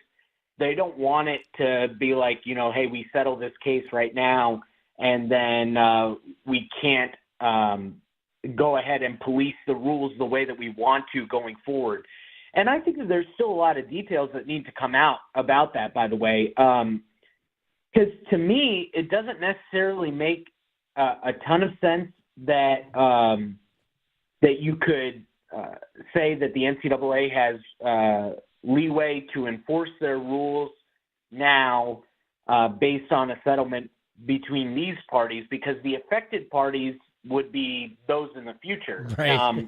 And so I'm not exactly sure, but I think that through the settlement process, we're going to find out more about that. And there's too many smart lawyers on this to have not thought about that. And I think that it will be addressed.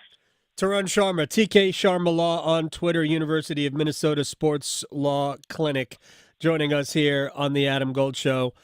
Included within this agreement, based on everything we have read about it, includes a cap on how much can be set aside for to pay athletes, because the schools will be allowed to pay athletes directly. So with that word in my brain, a cap, considering that there is no collective bargaining component here, how did they get around that? Yeah, I think this is something where we need more detail. The cap that you're mentioning is a 22% that would translate to more than $20 million per school per year. And that amount could go up, and it should go up over time. But I'm not sure exactly. So what you're referring to, like a salary cap concept where the NBA and the NBPA, they sign a collective bargaining agreement that whereby all of the players are signed up with the union, the NBPA, and they're telling the union that they can collectively bargain on their behalf. And then because of that, you can collectively bargain those rights away. Because otherwise, things like the draft, things like free agency, things like a salary cap would be antitrust violations because you're artificially constraining the rights of the worker. But in this case, I'm not sure exactly. I haven't seen it done this way through a settlement agreement. Ordinarily, we see it the other way, the one that we're familiar with, the unions in sports. All right, let me just jump in here real quick. How does this change if and when the athletes are deemed employees by the courts? Yeah, I think that there's a lot more to the employment question. I'm not sure if we understand fully the ramifications of that, and I'm not sure exactly whether student athletes are going to want everything that comes along with being employees either. Right.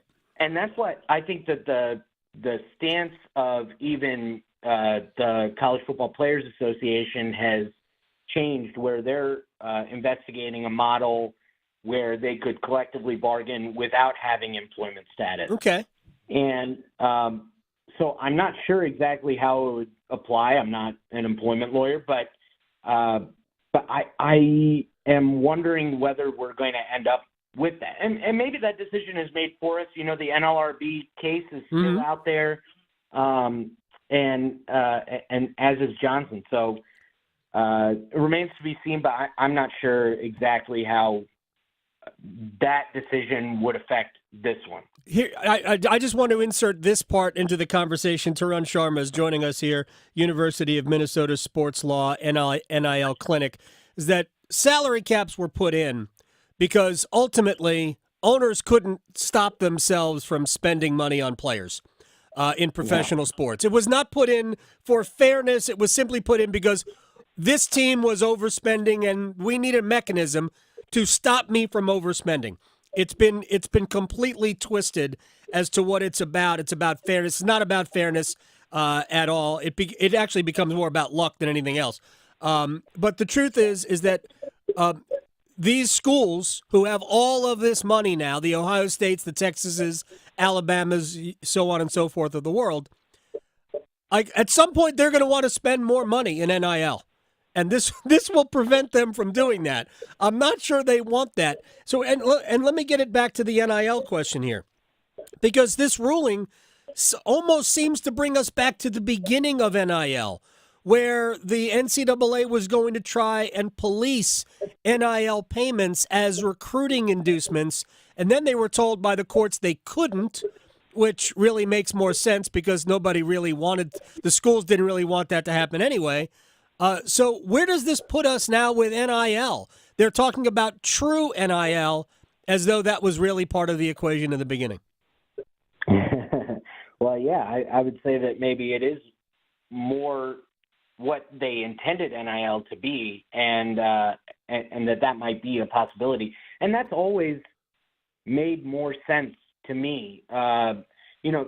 NIL has been besmirched by everybody because they don't necessarily understand what the term means and what has actually taken place in effect. You know, like if a collective is paying you to do nothing, right, that's not an NIL payment. Right. But that's what they're doing, and that's what happened before, that the NCAA couldn't police very well before, and they still couldn't police it very well, and they want it gone, and I understand why, but it's not going away. They'll just drive it underground again. Yeah, I mean, maybe. The truth is that I'm not sure. I'm not sure what's going to happen, and yes, you're certainly right that money is going to be spent somewhere, right? If 88 or 78% of the budget can otherwise be spent on other stuff, it is going to be spent on other stuff. Whether that's back to facilities, there was a huge run on facilities in the 2000s. If we get back to that, maybe that's part of it. Coaching salaries, administrative salaries, whatever it is.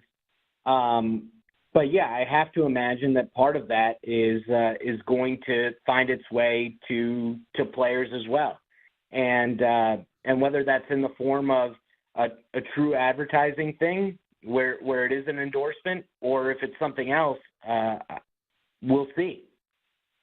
Tarun Sharma, before I let you go, and I know you do a lot of work with Conduct Detrimental. That's how you and I got hooked up. Heck, I don't even talk to Daniel Wallach anymore because I talk to you, or I've talked to John Nucci about Liv, or sometimes it's Dan Lust. You guys do an amazing job. When you do your NIL hour and you talk about these things, what is maybe something we didn't cover here, what is the one point or so that you want to get across that you will be talking about at Conduct Detrimental? Well, yeah, I think one thing that I'm going to talk about with the guys is, this is an opt-in, opt-out system. Right. And so one thing that I'm going to ask them is, what is a notable program that you can think of that is going to not opt into this allowance? And then the other thing that I would look at is that there's been this threat that that sports are going to be cut, and obviously no one wants to see that happen. There has to be some way to manage the budget so that doesn't happen. But I think we'll talk about that as well. Yeah, they've always used the threat of cutting sports, even though those are actual important students to the university.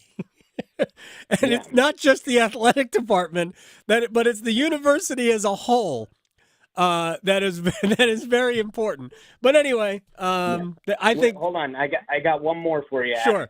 Another thing that we'll talk about also, because it gets into more of the nitty gritty of legal maneuvering, but there's also a case in Colorado that there was to consolidate the cases, the motion was denied.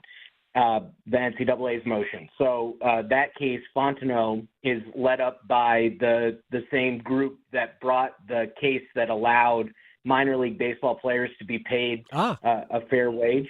Garrett Brocious is the name of that attorney, another great young attorney.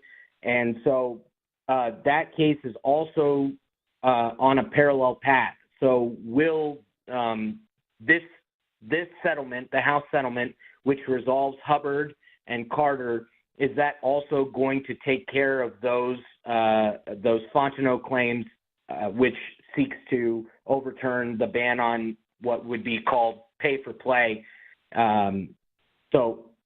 Whether that's allowed to proceed or not, because if that's allowed to proceed, then there are some people theoretically who could belong to either class that will choose to go with one class or the other. And so that's another thing that we'll probably talk about. One from column A, one from column B. Tarun Sharma, those people who grew up going to Chinese restaurants in the New York area will understand that. It was always two from column A, one from column B, but that's fine. Thank you so much. Tarun Sharma at TK Sharma Law, University of Minnesota Sports Law Clinic, and, of course, Conduct Detrimental, the podcast. My friend, I'll talk to you soon. Thank you. Have a great weekend. We thank Tarun Sharma for dropping by. This is what's going to happen with college sports and paying players. This is not going away anytime soon. Not the paying players stuff. Obviously, is not going away anytime soon. The issues regarding it. Don't schools want roster certainty? If they want roster certainty, they will be collectively bargaining with athletes. All right, I said we were going to play a game show. 919-860-5326. Not entirely sure how this is going to work. I also don't have, that I know of anyway, any tangible prizes to give you. We've got a closet with stuff. We do. It might be completely random BS, just but questionable what's in there. Yeah. I don't know. Yeah. I'm happy to give something away that doesn't belong to me, so that's fine. Let's get right to it. It's sort of a game that you're basically going to pick five. I know that's a very popular lottery game, right? Yeah. Pick five? Yeah, sure. All right. Do we have game show music? Oh, this Match Game. I was a big Match Game fan. Oh, me too. Gene Rayburn and the really, really thin, the skinny microphone. Oh, yeah. Is that really a microphone? Great. I didn't buy it. But anyway, we got a bunch of questions. I'll actually, who's our first contestant? Hugh? So we have Hugh from Apex. Hugh from Apex. And we'll have more, right? 919-860-5326. We got 10 minutes or so. Somebody else can call in while Hugh's playing. Let's do it. All right, Hugh from Apex. I'm going to give you your option on categories, okay? All right, brother. All right. Football broadcasters, college conference, Kevin Costner, baseball, U.S. geography. Oh, these are good. NFL. All right. So NFL broadcasters. All right. So there are officially 8 Monday Night Football play-by-play broadcasters of all time. Right. This is not somebody who, like Mike Greenberg, did one game. Okay. These were the main play-by-play guys in Monday Night Football. I need you to name 5 of the 8 for me, and I'm going to give you 60 seconds. Is that fair? Okie dokie. All right. Go. Let's see. Mike Tirico. Very good. Joe Buck. Very good. Yeah, that's the current one. Oh, I can hear their voices in my head.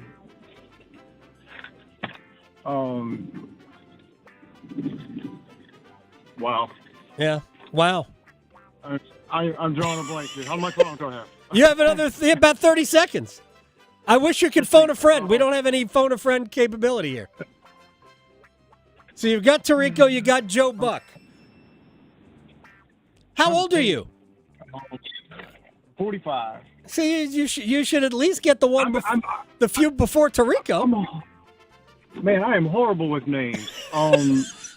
Describe them. We'll see if we give it to you. If you could give me a good, accurate description. Oh well, this is not going to work out for you. I'm trying to think who was with John Group. Well, Tirico was. That was Tirico. Yeah. All right. Yeah, Hugh, that was Tirico. Hugh, it was fun. Yeah, Have a good. What are you doing this weekend? Little chores around the house, man. But I'm gonna rest. Take a break. Exactly right. We all need a rest. We all need a break. I'm doing the same thing. Hugh, thank you very much. All right, didn't work out. That category might still be alive. Yeah, maybe. We didn't check off enough of the boxes for that category to be dead. 919-860-5326. We have Hank in Raleigh. Hank in Raleigh. You know what? I'm good. I'm suspicious already of Hank in Raleigh. Hank, how are you? Oh, not bad. Is this the Victoria Gould show? Yes. What's up, Hank? Nothing, not much, brother. Just kind of tooling down the highway, and I heard, hey, you got a chance to win something. I'm thinking, well, no, we don't. There's no chance to win anything. I could find something in the closet that doesn't belong to me that I am happy to have them package up and send to you. But the value of it is very, very small. Yeah, but who cares anyway? It's a Friday. We're just trying to get out of town. All right, so I'm going to give you a list of categories. You tell me which one you like. College conferences, Kevin Costner movies, capitals, U.S. geography, baseball, and soccer. Toss up, Capitals or baseball. I'm going to go with it. It's a sports show. Come on, might as well go with the baseball. All right. There are 8 major league franchises that have won at least 5 World Series titles. 8 franchises that have won at least 5 World Series titles. Hank, you get 60 seconds to name 5 of them. Go. Yankees, Dodgers, Red Sox. Probably not, but Pirates. Yes, the Pirates have. They have won 5. Wow. Orioles? No. Okay, how many I got so far there, Adam? 4. And how many do I need? 1 more. Oh, come on, baby. Come on, man. You can do it. You can do it. At this point, you should just be naming teams. 1 more. Come on, my friend. I got to be able to do it here. Man, 1 more. Okay, Braves. Braves have only won 4. All right, 1 more. Come on, Hank. Cardinals. Cardinals have won 11. You took almost all of the 60 seconds to come up with the team that has won the second most titles. Congratulations, Hank. You won. I don't know if you won anything, but if we find something, let Victoria know how she can get in touch with you, okay? Actually, It was fun talking to you, though. it was an absolute blast. I appreciate it, Hank. Thank you. It's like, just name teams. Yeah. There's only 30. It's great. There's only 30 of them. Hank came through. Start naming teams. Yeah, we have more categories, right? We do. I have like Okay. 5 or 6. Pirates was a surprise to people. Well, Pirates have won 5. old school Pirates. Yeah. Of The the old school. of the Caribbean. Yeah. Yes, the current Pirates are a train wreck and that are not even trying to win. Yeah. And shouts to Pirates fans out there. I know, I feel for you. Yeah. Because your organization is actively not trying to win. No. All right. So who do we have next? Elvis and Apex. Elvis and Apex, my man. All right. So here are the categories for you. Let's go. College conferences, Kevin Costner movies, U.S. geography, soccer, and Olympics. Oh, Adam, let's go Costner, baby. All right. I need you to name for me 5 Kevin Costner sports movies. 5 Kevin Costner sports movies in 60 seconds, Elvis. Go. 60 seconds. All right. Bull Durham. Yep. Tin Cup. Yeah. For the Love of the Game. Very good. Shoot. There's another one. Oh, Field of Dreams. Field of Dreams. How many I got left? There are 3 others. Chasing Dreams or something like that? Yes, actually, he was barely in that. But I guess we can that's pretty good. Did you just Google that? You just Googled it, No, and that's man. fine. No. That's fine. I love Admit it. Kevin Costner. Admit that you just Googled it. I love Kevin Costner's movies. Like, have you seen, 13 Days? No. I mean, he's I'm surprised you didn't go Draft Day, right? Oh, Draft Day. Right? Yeah, I have that's not the one seen Draft Day because I could. There's no way you'd make me watch that. That is a super good movie, actually. American If you like Flyers was also Negotiations, good, right? Yes. Yeah, yep. So there you go. Congratulations. Yeah. Again, have you got any of those coffee cups left? I don't think so. I'm not sure. If we do, I'll send you one. You got a beach towel or something? An Adam Gold beach towel? I don't know why that made me crack up. I don't think so. But if we might have a T-shirt that's big enough for a beach towel, and if we do, we'll make sure you get it. You know what? I can cut it up and lay on it. It'll work. Or use it for a rag in the garage. Fantastic. Yep. Thank you so much, man. All right, man. All right. We have, do you want to do another one? Sure. We have Rob in Nightdale. All right, Rob in Nightdale. Rob, how are you? I'm good. How are y'all? I'm doing very well. I hope you are, and I hope you don't mind playing this game for no prize. Although, again, if we can find something, we will. We'll get it to you as best we can. All right. So your choices are. Let me cross off the Costner movie thing. Baseball's already done. U.S. geography, Olympics, college conferences, soccer. I might be too young for the Costner, so I'm glad that's gone. I'm gonna do. Let me do U.S. geography. Put my education on the line here. Very, very nice. It's sports adjacent. So okay. All right. 1, 2, 3, 4, 5. There are 7 U.S. cities. Actually, 8. I'm sorry. I'm going to count that. 8 U.S. cities, U.S. capitals rather, that have at least 2 of the 4 traditional major team sports, meaning Major League Baseball, NFL football, NHL hockey, NBA basketball. I'm not disparaging the other sports. I'm just saying we're using those 4 sports. There are 8 U.S. capitals with at least 2 teams in those leagues. Name 5 of them. Go. Ooh, okay. Let me try. No, not Raleigh, obviously. Let me try New York City.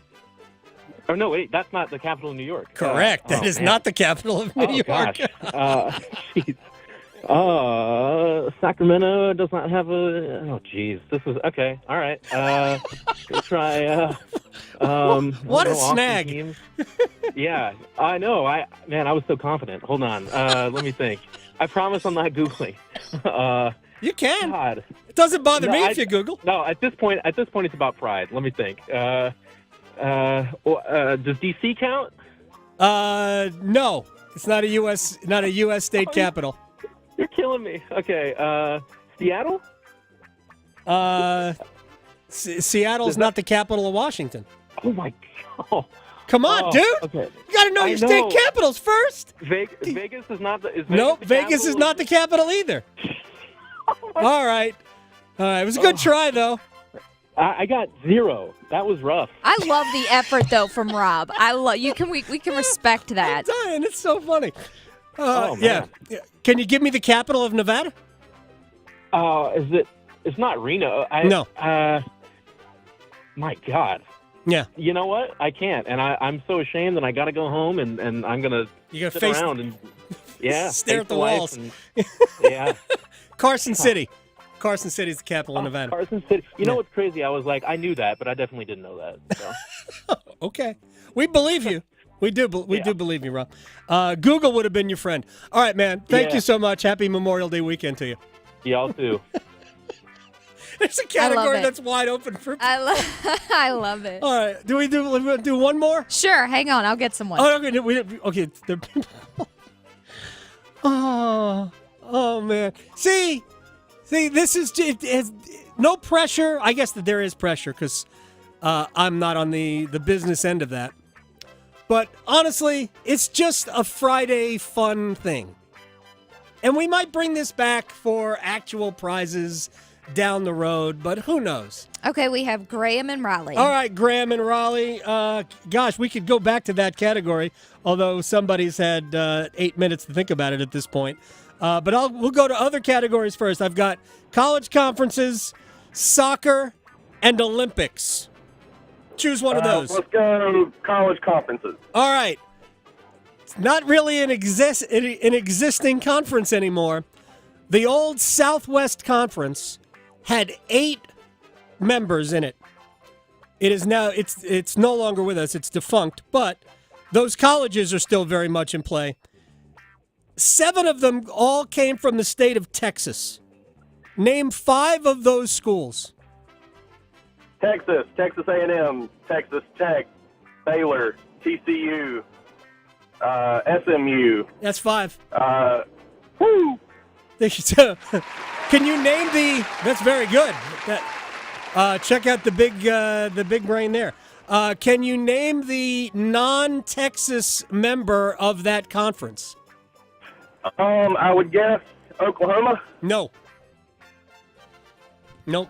idea. Arkansas was the only non-Texas member of the old Southwest Conference.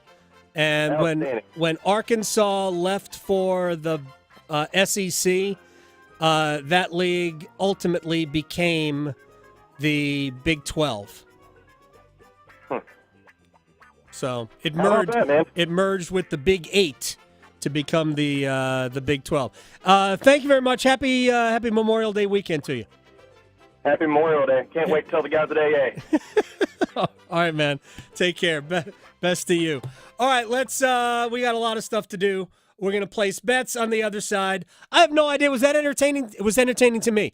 Did you have a good time? I loved Rob. Rob was the best. Oh man, I felt for him. I know. He was fighting through it, struggling. I tried. New York. A No for way. effort. New York, not the capital. Not that one. Dang it. All right, I should have just given him DC. I should have taken pity on him at that point. Like, yeah, at this point, sure, take it. We're already over a minute anyway. What's the capital of North Carolina? Please. Well, I made it 2 or more. Let me give you the answers there. Atlanta. Yes. And there actually might be more than the 8 I had. Atlanta, capital of Georgia, multiple teams. Phoenix. All right. Denver. Indianapolis. Boston. St. Paul, which is the capital of Minnesota. And essentially, those ballparks are in the arena I think the arena's in St. Paul. I think the baseball, football stadium might be in Minneapolis. But I was going to give that to you. Nashville, Predators and the Tennessee Titans, and Salt Lake City. The hockey team's in Salt Lake City now. So there you go. And again, there might have been others. Anyway, I hope everybody had fun. I had fun. Happy Memorial Day. We'll place bets and stretch next. Serving it up hot and fresh every day. Adam Gold on the North Carolina Sports Network.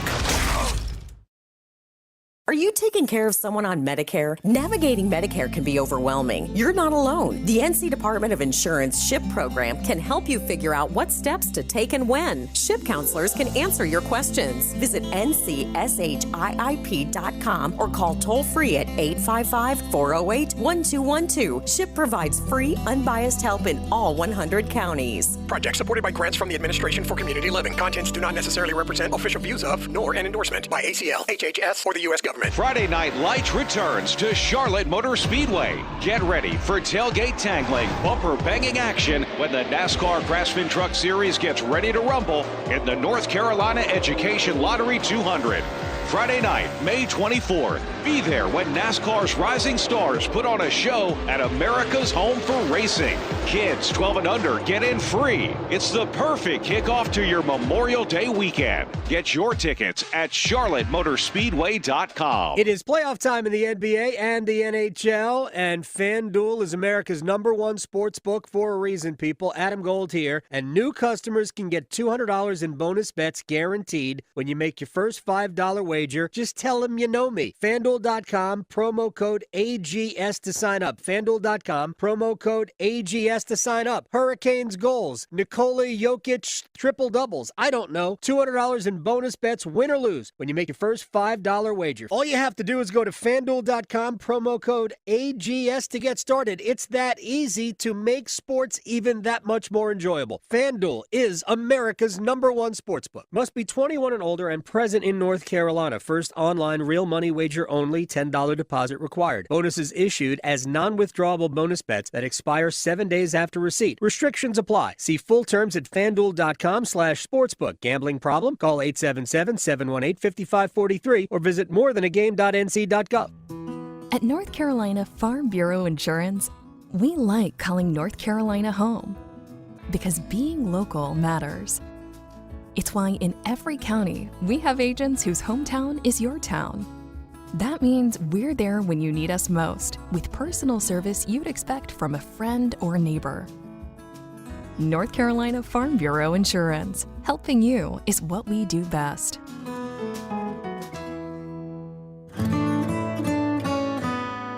It's the first day of the first grade, and she found a new best friend. It's a laid-back Sunday afternoon you wish would never end. The homemade taste of Bluebell and good friends gathered round. The good old days are being made right now.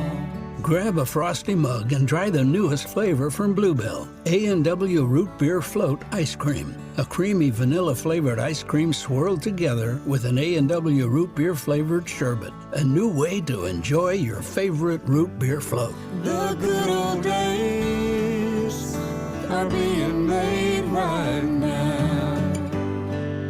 The good old days are being made right now. Look for Bluebell ice cream at your local grocer and pick up your favorite flavor today.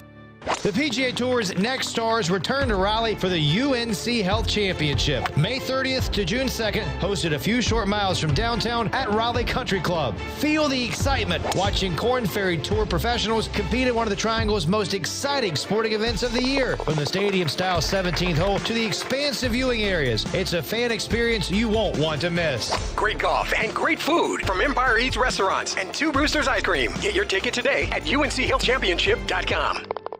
This is is Adam Gold.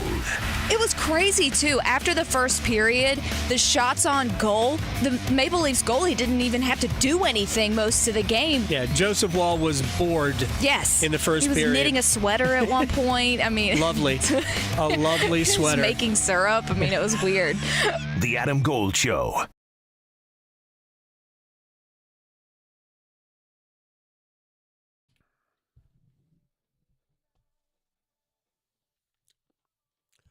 It's the Adam Gold Show. I am Adam Gold, Victoria producing the program. We are going to place bets. We do not have a line on the new Carolina Hurricanes general manager just yet, although Eric Tulsky is minus 450 if I was setting the line. I ultimately think that they will elevate Tulsky to that role. He has been named the interim as of right now. All right, let's stretch, then we will wager. Okay, so to kick things off, if you haven't gone grocery shopping and you plan on grilling out this weekend, probably a bad idea to wait. However, I'm sure there's plenty out there still. You just may have to deal with crowds, and you should expect to spend more money because everything's going up. So the basic Memorial Day cookout, Consumer Affairs looked up how much everything had cost last year, and there's a 10% bump. Really? So, Now, what they did, this involves 8 burgers and hot dogs along with ketchup, mustard, relish, and buns, like the basic. So it's not even talking about the sides or the extras or the desserts or anything like that. This is all that they've looked at. And that last year was $27.39. Well, now it's going to be about $30.18. And they even broke everything down, and I'm not going to go over each one, but the one that stood out to me costing 49% more than it did last year. Do you want to guess what it is out of all those things? Something that's basically 50% more almost. Beer. No, and you would think it would be. It's actually a bottle of relish. What? So there is a big pickle shortage because of the extreme weather in Mexico. Okay, a pickle shortage. So yeah, relish is going to cost you a little more money now. It's going to be like $4.67. Wow. I don't know where they're getting these specific prices, but that's what they say. So gotcha. Just bring a few extra bucks, because like everything else, it's more expensive. But maybe you could win a bet and pay it with that. Yes. Place your bets. Price for that has not gone up. Gambling is illegal at Bushwood, sir, and I never slide. Okay, you can owe me. I owe you nothing. All right, let's roll. Okay, well, it's all going to be on the ice for me. So, starting off, Panthers and the Rangers tonight, round 2. It worked for me last time. I'm sticking with it. Carter Verhaeghe, anytime goal scorer, he's still plus money, plus 195. Even though, thank you, Lafreniere, he's actually the one who should be credited with that. I can't find a line for an own goal. I know. I can't find it. That's too bad. Somebody did ask me after that goal, does Lafreniere get a plus or a minus? I mean, it's a great question. He did score the goal. Yeah. All right, here's what we're going to do. I do think we're going to have a low-scoring game between the Rangers and Panthers, so we're going to go under 5.5 goals, and the highest scoring period will be the third, and you combine those two, it's plus 448. Okay. Well, my second one, sticking with that game, I'm also going to take the under because goalies. Right. And you know what? I don't know. Even though the Rangers might come back, I'm going to go with the Panthers. So Panthers, under 5.5, that's plus 215. Panthers are favored again in the game. Yep. The Rangers have yet to play a game after the first round in which they were the favorite. I know. It is amazing to me. It's crazy. The Rangers have yet to be favored in a game. We're going to the French Open. Rafael Nadal's opening match against Alexander Zverev. I'm sorry, I get Nadal on French clay at plus 310? I'm taking it. I'm taking it. How often do you get that? You don't. Also, Andy Murray, plus 155 against Stan Wawrinka. I'm taking Andy Murray, too, at plus money. It's like they're giving it away. Maybe not. Maybe not giving it away. Raleigh to Boone, Charlotte to Chapel Hill. Your Carolina is covered. Adam Gold on the North Carolina Sports Network.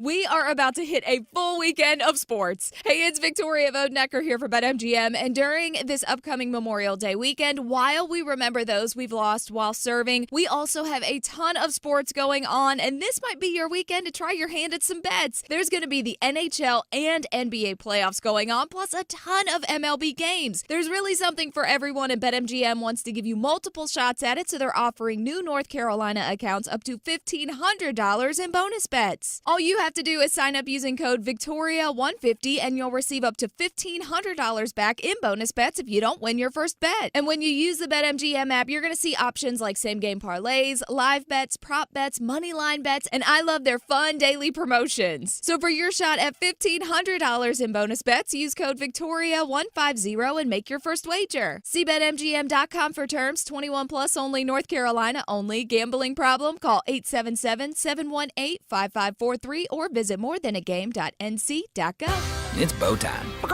Listen up, because we've got some big news to share. You might want to sit down for this. Bow Sauce is back at Bojangles. If you think you missed it, just imagine how our Supremes must have felt. Because there's no better sauce to pair with our crispy golden chicken Supremes. They're already boldly seasoned to perfection, but add Bow Sauce and you can taste a truly legendary combination that will make you want to yell, "It's bow time." So don't wait. Grab a Supreme and dip into some Bow Sauce. It's bow time. There's no time like bow time.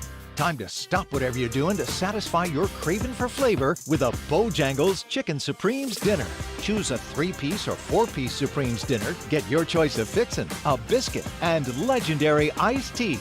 And don't forget the sauce for dipping, because Bow Sauce is back. That's right, Bow Sauce is back. Hungry for flavor and value and love the Bow Sauce? Then it's bow time. At Ram, all we do is trucks. And now during Ram season, all we do is offer great deals on our trucks, including Ram 2500 and Ram 3500 heavy-duty pickups. Or get a great deal and drive home the 2024 Ram 1500. It's the most luxurious Ram 1500 ever, based on standard and available features offered. Ram 1500 also has purpose-driven technology and advanced safety and security features for enhanced maneuverability. And right now during Ram season, it's the perfect time to get one. Hurry to your local Ram dealer today. Ram is a registered trademark. They say consistency is the key to success. They weren't wrong. So how about grabbing a beer that's consistently smooth, consistently refreshing, and consistently light? You might just find that the road to success can be pretty enjoyable. Michelob Ultra, the perfect balance of taste and refreshment, and only 2.6 carbs and 95 calories. It's only worth it if you enjoy it. Enjoy responsibly. Anheuser-Busch Michelob Ultra Light Beer, St. Louis, Missouri. It's not too late for a deep spring cleaning on your home. Give my friends at Zero Res a call, 919-995-0000. Schedule today and get 3 rooms of carpet cleaned for only $105 and take $100 off your air duct cleaning. Make sure to mention me, Tim from 99.9 The Fan. Hey everyone, it's Ted from Consumer Cellular, the guy in the orange sweater, and this is your wake-up call. If you're paying too much for wireless service, you don't have to keep having that nightmare. Consumer Cellular has the same fast, reliable coverage as the leading carriers for less. And for a limited time, new customers receive their second month free when they sign up and use promo code MONTHFREE by May 31st. So why keep spending more than you have to? Seriously, wake up and call 1-888-FREEDOM or visit consumercellular.com. Taxes, fees, and other third-party charges will apply. See website for additional details. This hour of buzzer-beating, nail-biting, edge-of-your-seat sports action on 99.9 The Fan is powered by Ritchie Law Firm Injury Lawyers. Visit GotBryan.com. That's GotBryan.com. WCMC HD1 Holly Springs. Take us with you on radio, web, app, Alexa, and YouTube. 99.9 The Fan, the Triangle Sports leader. This is the Adam Gold Show. Nugent Hopkins now will feed it deep in back of the Dallas defense. Chris Tanev moves the puck near side. Bouchard in front. They score! Evan Bouchard sets up Connor McDavid in the dead slot. 97 gets it done in double overtime. And the Edmonton Oilers win Game 1. We just talked to that guy yesterday. That was John Forsland on the radio. Connor McDavid sends Dallas to a 3-2 double overtime win in Game 1 of their series. Yeah, he finally scored a goal instead of assisting. That's right. And Game 2 of that series is tomorrow night. We have Game 2 of the Rangers and Panthers tonight from Madison Square Garden. NBA playoffs in full swing. And it is the summer of golf. It is this. We have the U.S. Open coming to Pinehurst, but we also have the summer of McConnell golf. Korn Ferry Tour being played this week at Holston Hills in Knoxville. The UNC Health Championships next week at Raleigh Country Club. And at the end and the beginning of August, end of the PGA Tour's regular season, the Wyndham at Sedgefield. Brian Kittler from McConnell Golf is joining us now on the Adam Gold Show. How much does that keep you busy? Well, Adam, thanks for having me on. And, having back-to-back Korn Ferry events definitely keeps me busy. I got in from Knoxville last night and looking forward to the UNC Health Championship next week at Raleigh Country Club. So we're excited to have Korn Ferry events back-to-back. Before we get to this upcoming, I guess it's next week's tournament at RCC, when you say kept busy, does that mean playing in Pro-Ams? I wish. I always miss the cut, but I think I'm going to make the cut next week, and I'm going to play with the club car guys.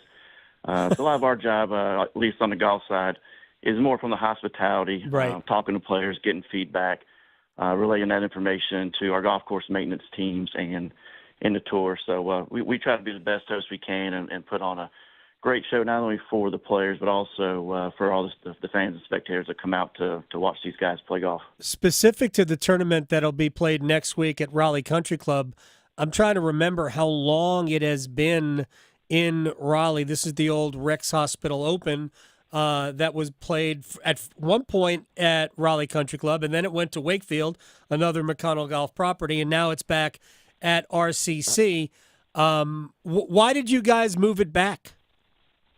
Yeah, that's a great question. To your point, Adam, the event started at Raleigh Country Club back in the late 90s. Had a really good run at Wakefield Plantation for about 25 years. And, back in 2020, John decided to renovate the golf course. So we added some length, redid some things where the golf course, I think, is a lot more playable.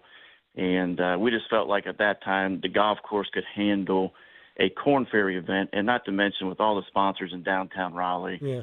A lot more fans downtown. It's such an easy commute over to Raleigh Country Club from the downtown area.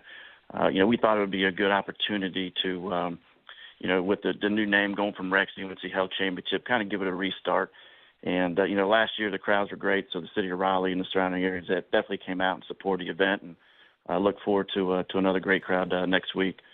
Brian Crusoe and his staff, Kevin, they all do a great job promoting the event, and we'll look forward to seeing everybody again next week. Yeah, because I remember why they moved it away from Raleigh Country Club back in the day. Obviously, Wakefield was brand new at the time, and it wasn't a McConnell property at that point, but it was designed by Hale Irwin. It was a PGA Tour co-owned property, all of that.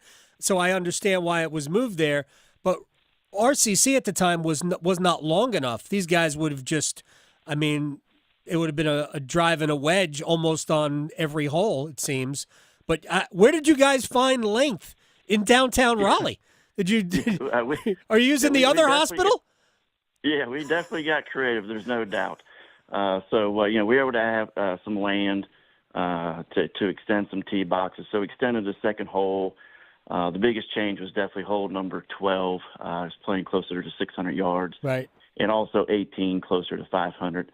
The other thing that helps, too, is we play the first hole, the par 5 for member play.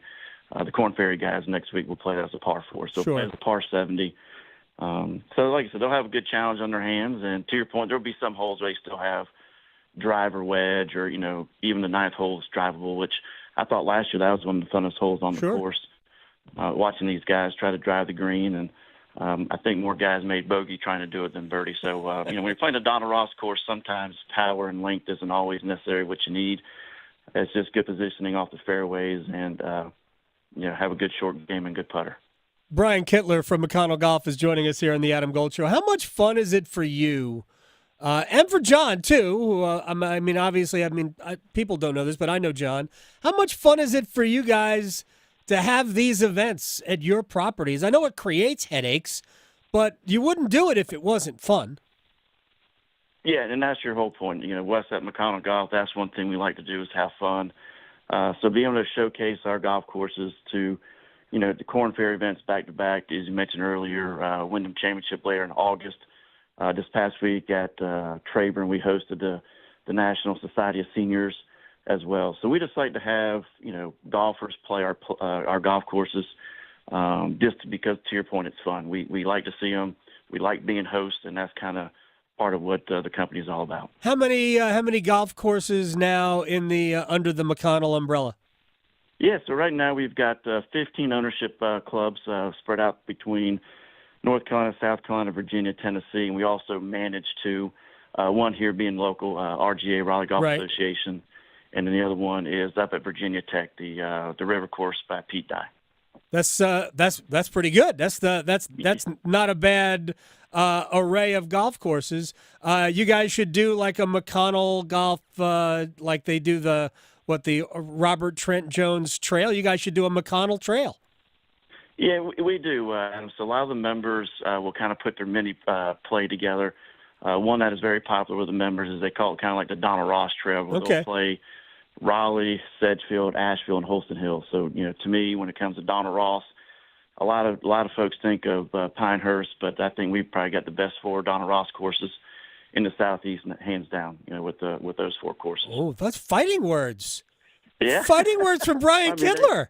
They got the U.S. Open coming up, so they get a lot of recognition. Hey, Ben Bridgers and that whole team down there, they do an awesome job. And so I think if you're in the Southeast, you're definitely spoiled with all the great golf courses, as you mentioned. Quail was a few weeks ago. Yeah. They'll get a PGA Championship next month or next year. So there's a lot of great golf courses, a lot of great venues in the state. So we're all pretty fortunate to be part of it. All right, real final thing about hosting again at RCC, Raleigh Country Club. And I know you had mentioned that one good thing about it is the proximity to local businesses. What about the crush of people? Again, you can get businesses there. I mean, you're going to have, a few thousand people out there walking around. How has it been managing, attendance and other things that go around these tournaments? Yeah, that's a great point. So Brian and his team have done a really good job partnering up with some of the local areas for parking and volunteer parking and hospitality. So the neat thing is where, Wakefield would have similar crowds, but because the golf course is so spread out, it didn't always seem that crowded. But at Raleigh, being a traditional Donna Ross course where one green is right next to the next tee, it definitely allows for a lot better spectating opportunities. So the crowds were louder and things of that nature. So it was definitely a good sporting environment to come to last year compared to previous events. So like I said, Brian and Kevin and his team with the UNC Health Championship have done a great job getting the folks out to come. Brian, I thank you very much for your time, man. Have a great run this summer. I hope to run into you at one of these events pretty soon. That sounds great. I always appreciate you having me, and I hope you have a great weekend. You too. Brian Kittler here from McConnell Golf. Holston Hills in Knoxville, Tennessee. Raleigh Country Club next week for the UNC Hospital Championship. That's next week. And then Wyndham at Sedgefield in Greensboro coming up in August. When we come back, it's been a minute. The Roundtable with 2 of our absolute favorites coming up next. Serving it up hot and fresh every day. Adam Gold on the North Carolina Sports Network. Listen every afternoon for The Drive with Tim Donnelly. As the Panthers offseason is underway, official team activities, optional team activities, can we please all remember who Bryce Young, the prospect, was? Do not be surprised if Dave Canales says he's smart. The guy wouldn't be drafted if he wasn't smart. He's not drafted for his physical tools. He's 5'10", 180 pounds. It's his brain. The Drive with Tim Donnelly, 3 to 6 on 99.9 The Fan. Fellas, Don't get stuck on first base. Hit a home run with help from Arise, the urology clinic for men. We can help your performance with Core Wave Therapy, a pain-free, drug-free way to break up blockages and get you back in the game. No pills, no painful injections, and it only takes about 20 minutes. Score real help for your ED issues from Arise Urology Clinic for Men in Cary. Call 919-459-5400 or visit corewavetherapy.com. Deal. Right now, get 50% off all windows along with no interest for 5 years. Plus, bonus savings when you schedule a consult today. If your windows leak, get foggy or hot, or you're paying high utility bills, that's a big deal. With Window Nation's semi-annual sale, you can replace your windows and save a big deal too. Schedule a no-obligation in-home estimate. Call 866-90-NATION or visit windownation.com. Oh, this North Carolina Education Lottery Winners Club espresso is strong. Pace yourself. New winners tend to overdo it on the coffee. And with new scratch-offs out, well... Hey guys, I'm a new winner. My name's Steve. What's your name? I really love this coffee. Wow, this place is great. Glad I grabbed a new scratch-off. Okay, nice to meet you. Gonna get a massage. Ooh, I think I need to relax. Told you. This month's tickets pack $135 million in total prizes. The Winners Club awaits. Must be 18 to play. Approximate overall odds of winning range from 1 in 3.41 to 4.25. Problem gambling helpline 877-718-5543. Is that your new Nissan Rogue? Yeah, crazy story. So I'm at the Nissan Thrill of Summer sales event when Dave, the sales guy, asks, want to test drive the Rogue? And I'm like, let's go. We're driving when Dave says, check out the VC turbo engine. I hit the gas and whoosh. I'm like, okay, I wasn't expecting that. Dave goes, if you think that's cool, watch this. Dave shows me the miles per gallon and I'm like, whoa, that's pretty impressive fuel economy. Dave mentions, these new cars are going fast. And in that moment, I had to have that Rogue. Crazy, right? Wait till you hear how I got my Sentra. Get up to $1,000 Memorial Day bonus cash on select 2024 Rogue trims. Shop the Nissan sales event. Visit your local Nissan store and nissanusa.com today. 2024 EPA fuel economy estimates from 28 city 34 highway to 30 city 37 highway for 2024 Nissan Rogue. Actual mileage may vary. $1,000 Memorial Day bonus cash on 2024 Rogue Platinum. $500 Memorial Day bonus cash on 2024 Rogue SP and SL trims. Available on lease or purchase from new dealer stock. Contact dealer for details. Ends 5/31/24. Reggie was a nurse for 16 years. I had become very burnt out. I wasn't making good money. Then it happened. There was an ad for My Computer Career, and it just spoke to me. My Computer Career was the best decision he ever made. I could study anywhere from my laptop, and I was working in the first couple weeks of me being in class. Reggie hit a home run. The field is teeming with jobs. Become an IT pro in just months with zero experience at mycomputercareer.edu. The school is amazing. It's not rocket science. It's mycomputercareer.edu. This is one student's experience. Individual results vary. Caprice. So my home is also my office. And before I can focus, every room's gotta be clean. That means tidying up, then spraying my Febreze Air Mist. Ooh, that's fresh. Febreze Air Mist scents are all high quality. They fight any weird funk, and they give my air an instant boost of freshness. So not only does my home smell good, I feel good too. After I Febreze, it's time to start my day. Breathe happy, Febreze, la la la la la. This is Adam Gold. It was crazy, too. After the first period, the shots on goal, the Maple Leafs goalie didn't even have to do anything most of the game. Yeah, Joseph Wall was bored. Yes. In the first period. He was knitting a sweater at one point. I mean... Lovely. A lovely sweater. He was making syrup. I mean, it was weird. The Adam Gold Show.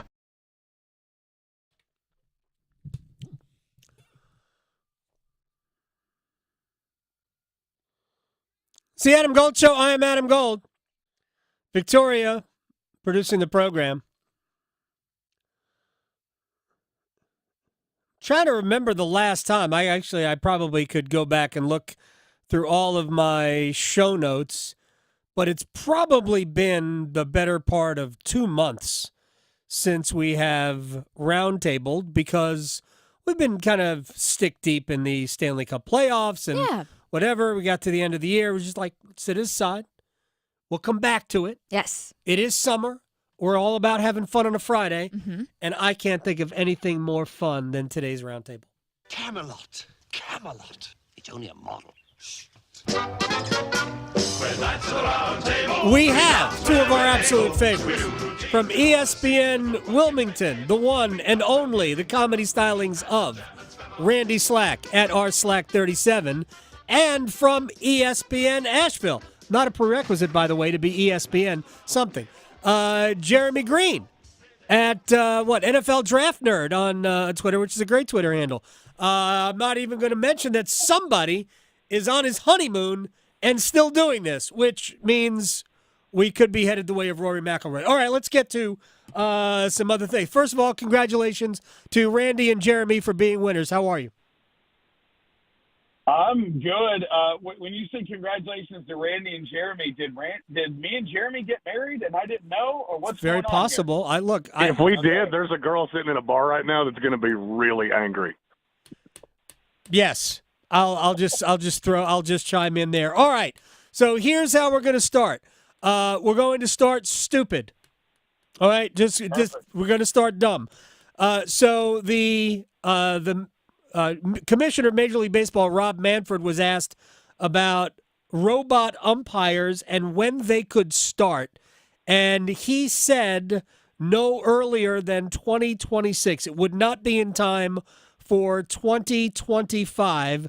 So let's just start with, does Major League Baseball need robot umpires for home plate, Jeremy? Yes.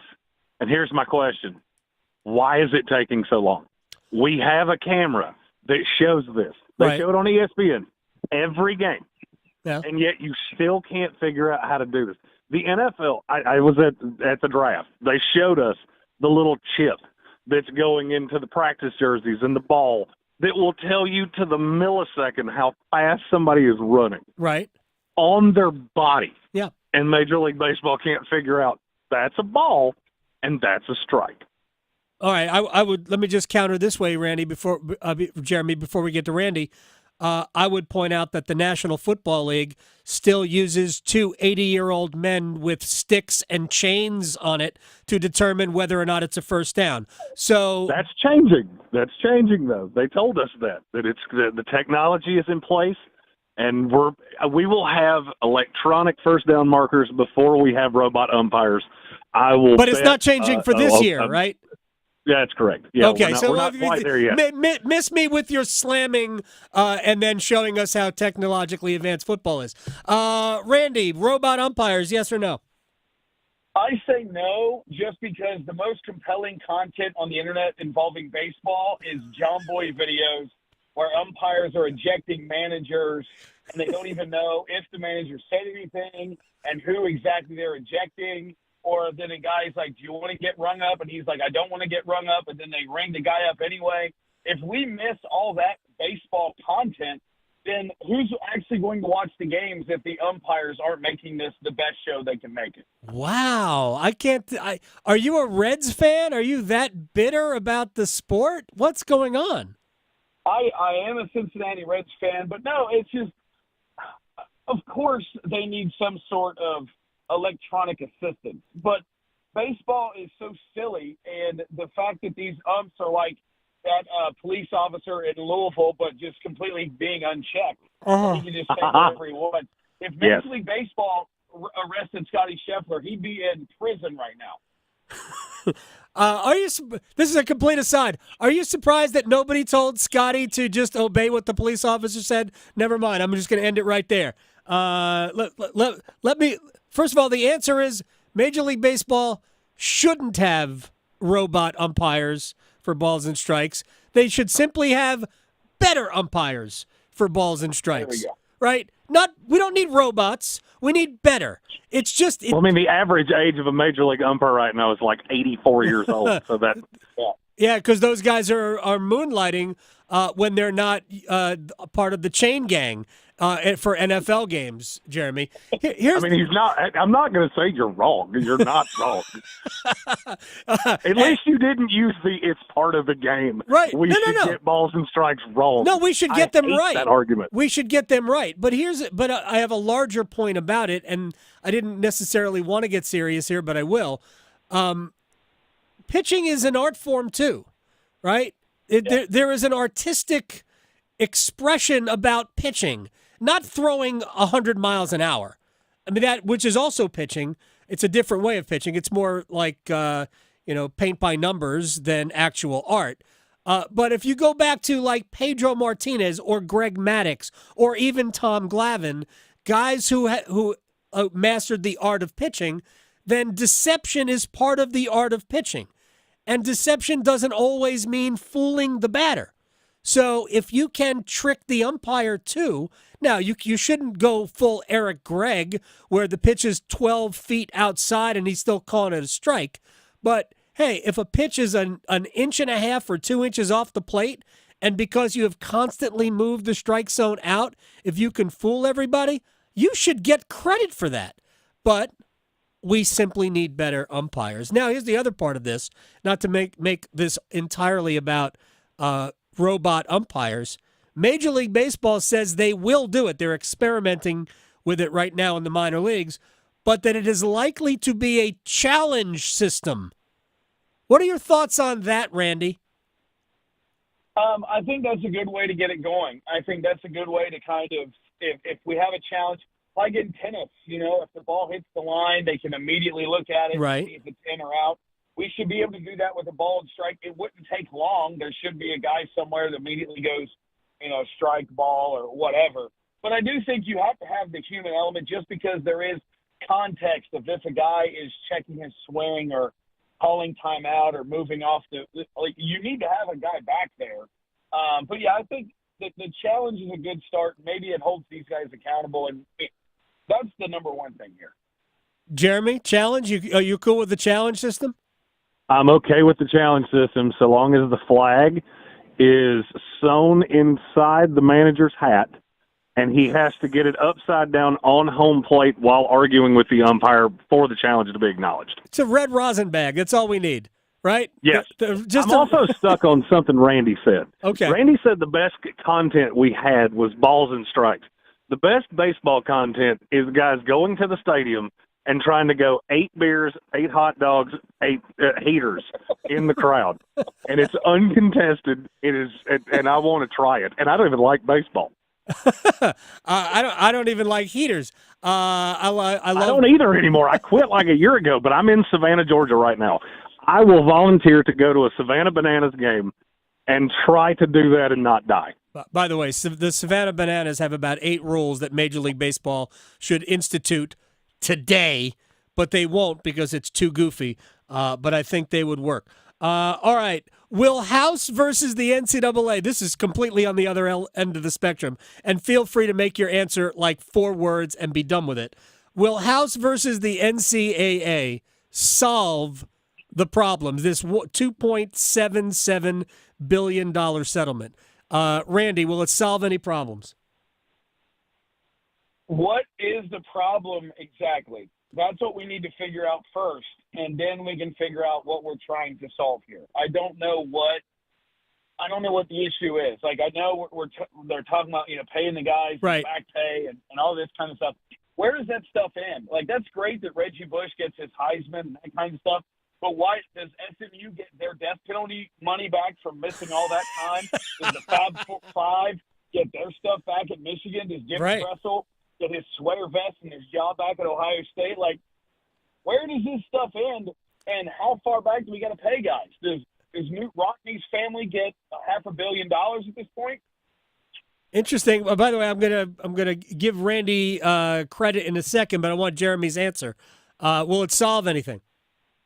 And I can limit my answer to exactly 4 words. If you want. No, but contracts will. Right. Well, collective bargaining will, but I think Randy said the right thing. We got to figure out what the problem is, and I'm just going to spin it this way. There really isn't a problem. The problem is that the NCAA is getting sued left and right because they have been keeping money that should have gone to players in some form from them, and now they are paying the price, and everybody else is going to pay the price. All right, final question. Can I say something to that? You said, what's the problem? I think I can tell you what the problem is.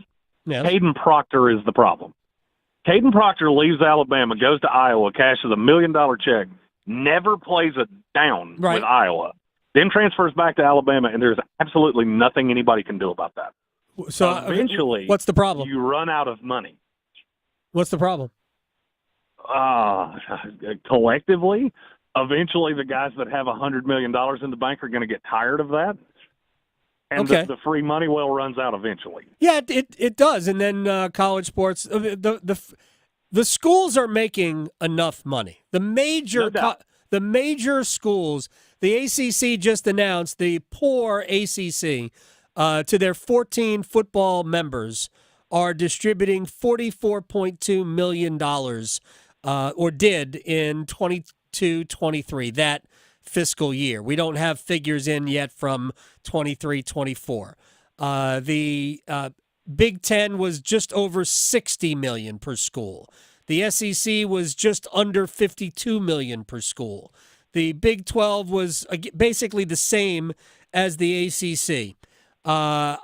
They can cry poor all day long, not buying it. There is money.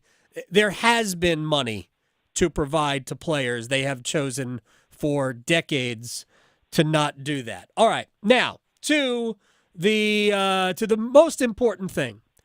When the National Football League schedule came out, Jeremy, and they put the Jets on primetime in 6 of the first 11 weeks, what were they doing? They wanted to make me cry openly, which they succeeded at. They wanted to make the conspiracy theorist in me come out, which they did. I haven't taken my tinfoil hat off since that schedule came out. And now I am trying to figure out how I can sacrifice something of myself to the football gods to not have the exact same thing happen this year that happened last year, because I'm a Jets fan. Yes. I'm a lifelong Jets fan, and I am scared to death of Monday Night Football and Nick Bosa and Fred Warner and this line that they put money into, and you're still going to find some way to let me down. 6 of the first 11 weeks. Six of the first 11 weeks, what they're telling us, Jeremy, is that they don't expect Aaron Rodgers to be upright beyond week 11. Randy, you have a theory as to why the Jets are on in prime time in 6 of the first 11 weeks?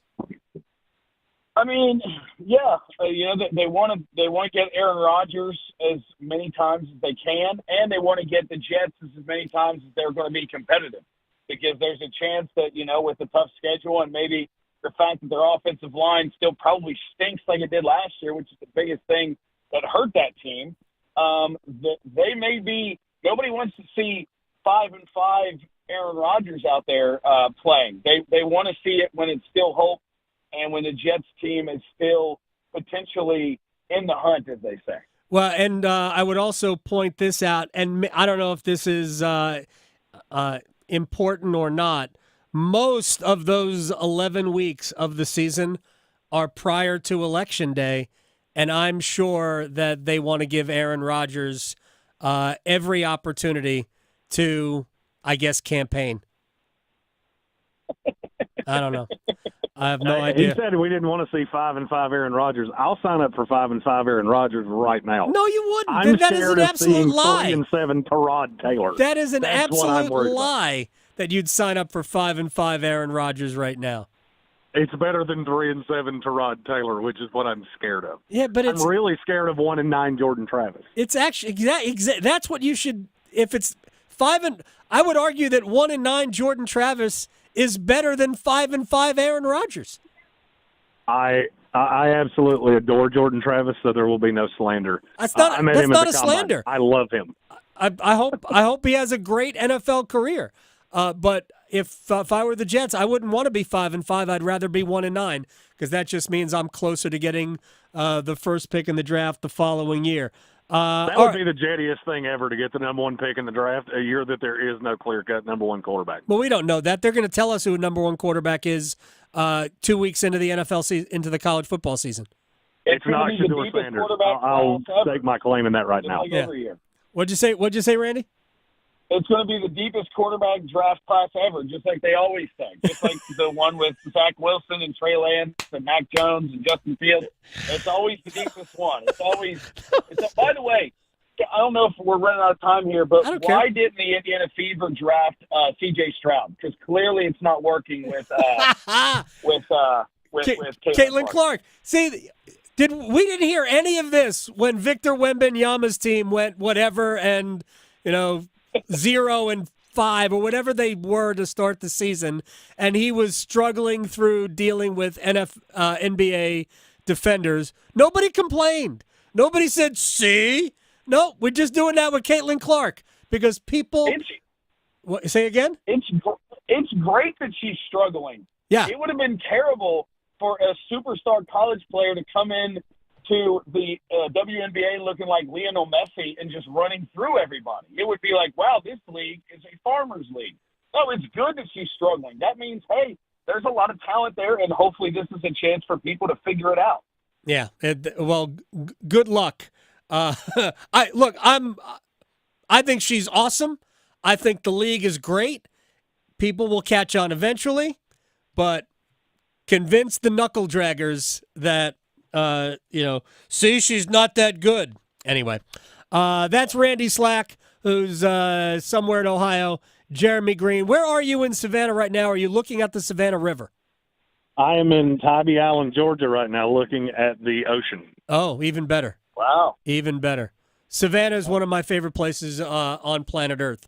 It's a beautiful place, and apparently I'm going to be here 2 times in 3 weeks.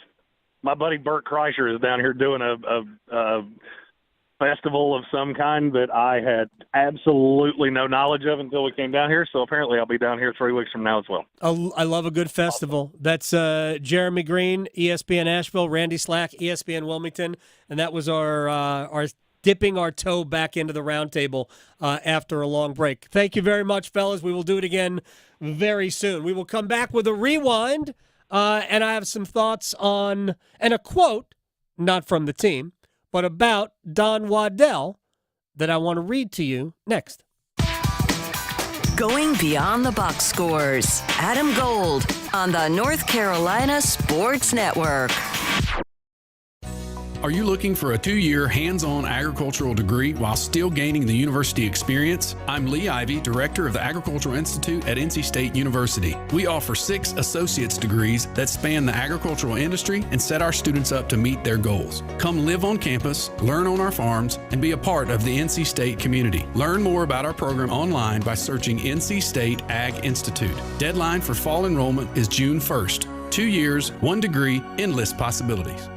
It is playoff time in the NBA and the NHL, and FanDuel is America's #1 sports book for a reason, people. Adam Gold here, and new customers can get $200 in bonus bets guaranteed when you make your first $5 wager. Just tell them you know me. FanDuel.com, promo code AGS to sign up. FanDuel.com, promo code AGS to sign up. Hurricanes goals, Nikola Jokic triple doubles. I don't know. $200 in bonus bets, win or lose, when you make your first $5 wager. All you have to do is go to FanDuel.com, promo code AGS to get started. It's that easy to make sports even that much more enjoyable. FanDuel is America's #1 sportsbook. Must be 21 and older and present in North Carolina. First online real money wager only. $10 deposit required. Bonuses issued as non-withdrawable bonus bets that expire 7 days after receipt. Restrictions apply. See full terms at FanDuel.com/sportsbook. Gambling problem? Call 877-718-5543 or visit morethanagame.nc.gov. The PGA Tour's next stars return to Raleigh for the UNC Health Championship. May 30th to June 2nd, hosted a few short miles from downtown at Raleigh Country Club. Feel the excitement watching Korn Ferry Tour professionals compete at one of the Triangle's most exciting sporting events of the year. From the stadium-style 17th hole to the expansive viewing areas, it's a fan experience you won't want to miss. Great golf and great food from Empire Eats Restaurants and Two Roosters Ice Cream. Get your ticket today at UNCHealthChampionship.com.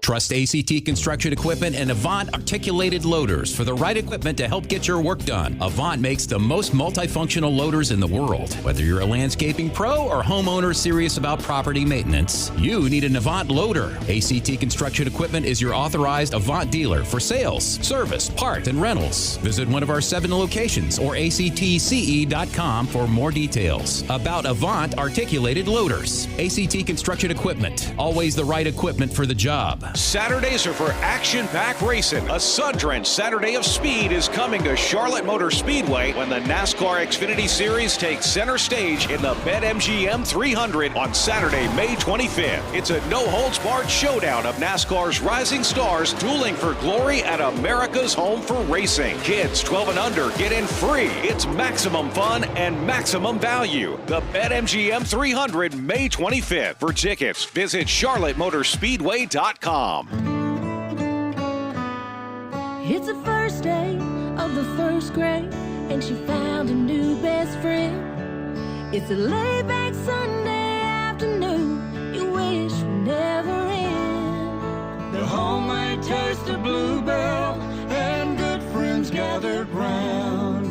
The good old days are being made right now. Grab a frosty mug and try the newest flavor from Bluebell, A&W Root Beer Float Ice Cream. A creamy vanilla-flavored ice cream swirled together with an A&W Root Beer flavored sherbet. A new way to enjoy your favorite root beer float. The good old days are being made right now. The good old days are being made right now. Look for Bluebell ice cream at your local grocer and pick up your favorite flavor today. This is Adam Gold. There are people out there that just, you must draft a quarterback. Yeah, why you don't want a quarterback? Yeah, exactly. What is wrong with you? Oh, you don't want apple pie? Right. Come on. A la mode? No, maybe I like brownies, okay? I don't want it there. The temptation. Yeah, I don't need it. Because I can convince myself, apple's healthy. Right. The Adam Gold Show.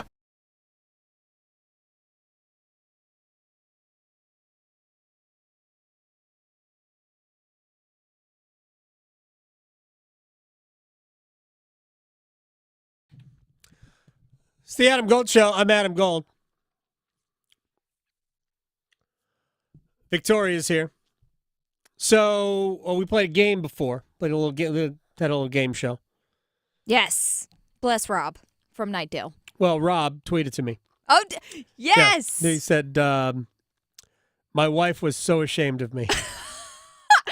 Will she not let him in the house? And no. I'm team Rob here. Yes. And so I said, she thinks it's easy, doesn't she? Oh, we should get her on. I would love to do that. He said she's proudly saying she got more than me. Oh. See, it's easy when you're not when the bright lights aren't staring you in the face. Exactly. Right? That's what they say on all the game shows, like the real game shows. Family Feud. Absolutely. Wheel of Fortune, which our fearless leader in the corner showed me this hilarious clip from Wheel of Fortune. Oh, yes. Oh, my gosh. Yes. Yes. I've seen a few of those. You just went, what? Yeah, you said what? What? You think they put that puzzle on there? That one was great. That was making the rounds yesterday. There was also one from a couple of years ago when the gentleman in question chose an unfortunate letter. And Pat Sajak was like, no. I can tell you. There are no of that letter. It's definitely not the word we're going for, sir, but thank you for playing. Look, Alex Trebek, may he rest in peace. He had the answers. Yeah. Right? But I always got the sense that he knew the answers. Oh, yeah. Right? He looked like he And now knew Ken them. Jennings, who is hosting. You know he knows the answers. He definitely knows the answers. Yeah. So, although I have not watched a live episode. Well, there are no live episodes. Yeah. I have not watched a fresh episode of Jeopardy Me either. in a long, long time. Remember, Aaron Rodgers tried. Yeah. Rodgers tried to be the host. Tries to do a lot. He does. Yeah. He does. He was not great. No. He was not. He was a little stiff doing it. It's not easy. No. You'd like to think you'd be good at it. Yeah. Personally, I think I would be good at it. I could see you doing it. But sure. I don't know if I would be good enough at it. Yeah. See, I would get too silly with it. Like I'd just be joking the whole time Because some of these questions, they'd ask like a weird question. I'd be like, for real? This is what we're asking? This is what we're doing? Yeah. Okay. Who knows this? That's what I would say probably for some of this. I don't know. Maybe we'll bring the game show back. Yeah. Because Summertime. Because why not? Yeah. I should have asked our roundtable. Should have asked Randy and Jeremy what they think of the likelihood that Eric Ten Hag is going to get sacked by Manchester United. Whether they win the FA Cup tomorrow or not, Ten Hag's probably done. And there's like some of the biggest clubs in the world are all looking for new managers. Liverpool has theirs. Arne Slot from he was at Feyenoord in the Dutch league this past year. Barcelona earlier in the season had already decided that they were going to move on from Xabi Hernandez. He's a longtime Barcelona star. And they kind of turned it around, played better at the end, and looked like Xavi was staying. And now he's gone. They sacked him. He's out. Done. Barcelona's looking for a new manager. Chelsea's looking for a new manager. I think they got fired. I think they got sacked by the coach. I think Pochettino just said, you know what? You people are nuts. I'm out of here. Yeah. So there's just a whole... Bayern is looking for a new manager, although I think it's going to be Vincent Kompany, who was the manager at Burnley this past year. They got relegated back to the championship. Like big clubs. It's like the Yankees, the Cowboys, the Lakers all looking for a head coach at the same time. By the way, the Lakers are looking for a head coach. Exactly. I said in a staff meeting not that long ago that I think that J.J. Redick is ultimately going to be the head coach of the Lakers. Right. And apparently LeBron had nothing to do with it. Yeah, of course not. Yes. Not at all. I also saw today that Bronny James is starting to get some wagers being placed on him being the first overall pick. Yes, and you know why? In case his dad does, actually. There was rumors that if his dad, LeBron, decides to not be with the Lakers and follow him wherever he goes, then a team would know that, if we get Bronny, we also get LeBron. That would be interesting. Who has the number one pick in the draft? We already did we did the hockey draft. We did the hockey lottery, San Jose. Well, maybe the San Jose Sharks will draft Bronny James. Little Bronny.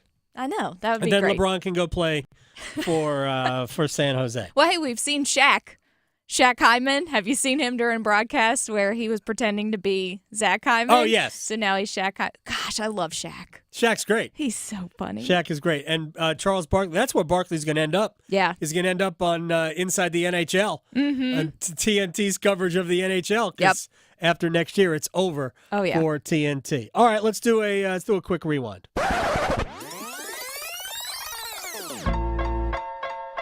Brian Geisinger joined us. We talked NBA playoffs. All right. Celtics won game 1 and 2 without great contributions, at least offensively, from arguably their best player, Jason Tatum. Is that accurate? At least on the offensive end with Tatum, because one of the things that makes him so great and a top, 8 to 10 player in the world is that, he can do a bunch of stuff. He's a very good defender. He unlocks a bunch of lineups for them. He's always going to rebound. He's one of the best rebounding forwards, on the planet right now. Yeah. So he still comes in and does good stuff for them. But no, it speaks also to how vexing he can be on offense because he's so talented, he's so skilled, but his process is not always great. He settles for a lot of tough twos and step back threes. He even had a stretch last night in the second half where he got I think TJ McConnell from Indiana on a switch twice, went into the post, scored both times on 2 out of 3 possessions, and then the next time down the court he chucked a step back three, and it was he eventually got back to going downhill and getting into the post, but it was even when he's got it rolling, he occasionally just drifts a little bit. But, it also speaks to just how easy the path is for Boston to get to the finals. It's just a glide path for them. And, and also during the second half, Tyrese Halliburton, Indiana's best player, leaves with a, hamstring injury. He hurt that hamstring back in January, also against Boston. So who knows, if and when he'll be back. But I mean, it is a layup line to the Eastern Conference Finals for the Celtics right now. Yeah, it is. Only their apathy will help Indiana win a game in this series. Their game to win was game one, and then who knows? Now you have the injury to your best player, and it's just going to be that much more difficult. All right, I meant to do this before, but I want to get to it now. If it interrupts and takes us away from the rewind completely, it does. Don Waddell resigned today as president and general manager of the Carolina Hurricanes. Just on Monday, we had the exit interviews. We had the press conference to announce Rod Brindamore's contract extension, which is multi-years. My guess is 3 years plus 2 options, and I think the option is probably held by Rod. Because I never thought that Rod was – I think he likes the 3-year deal, but I think the team maybe wanted just say, hey, we don't want to go through this again, so you can always pick up the option and then we're done. Anyway, there wasn't any question there about Don Waddell moving forward, which was a little surprising. But I did ask at the end of our conversation, which we aired on Tuesday, so are you going to be here?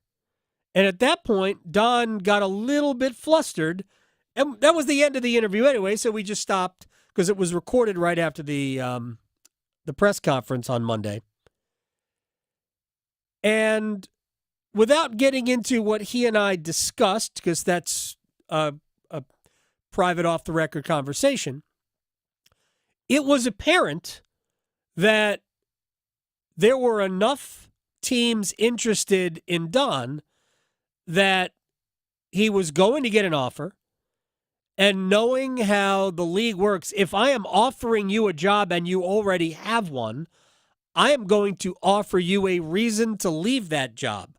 And that reason is probably more money.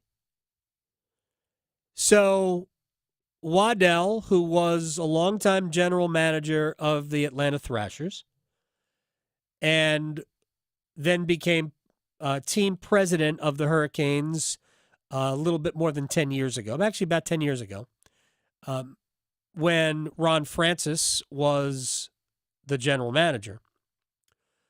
The Waddell, that he was just dealing with the business. And then when Francis was fired, the Hurricanes needed a GM.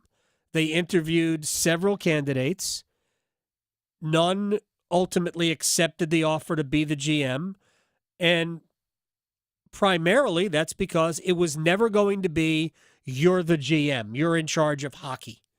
Because Tom Dundon, his method of doing business is, we are a group. We are going to have a lot of different people, having their opinions shape our decisions as an organization. And ultimately, Tom's decision is the most important one. I'm signing the checks. This is what we're going to do. And again, this is not meant to be a criticism. I could say the same thing about David Tepper, and we are definitely using it as a criticism because Tepper has not shown anything remotely close to the personal discipline to warrant it not being a criticism. It's hard to point to decisions that Tom Dundon has made. I mean, there have been some that I'm sure could have turned out better, or maybe he wishes he had done differently. But ultimately, the results speak for themselves. 6 straight trips to the playoffs, 2 trips to the conference finals, at least 1 playoff round victory every year. They won 3 division titles in a row. Years 3, 4, and 5, they won divisions. They finished 3 points shy of the best record in hockey this year. So you got to go out of your way to criticize the job that Tom Dundon has done as owner of the Hurricanes. But the one area that he does fall short in is he assigns a lower value economically to a lot of support people, even to his head coach. Rod Brindamore was the lowest paid coach in the league during his first contract. He was in the bottom half of the league, even after winning a Coach of the Year, in his second contract. I don't know what the number is this time, but I'm going to guess that Rod is at least right around the midpoint, probably just north of the midpoint, which is still too low. We know what he has done, and this is, again, I'm not meaning any disrespect to anybody, but we know that he didn't want to pay John Forsland or Chuck Caton. So there are things that Tom Dundon does not assign value to. And because of the way the Hurricanes are structured in terms of their decision-making, general manager is one of them. So if a general manager around the league makes $1 million, it's unlikely he's going to make $1 million here, because the Hurricanes are not run like a normal NHL organization where the GM is in charge of going out and getting the players. There is a group of people who are in charge of that, led by Tom Dundon. And again, this is not a criticism. This is simply an explanation of how it works.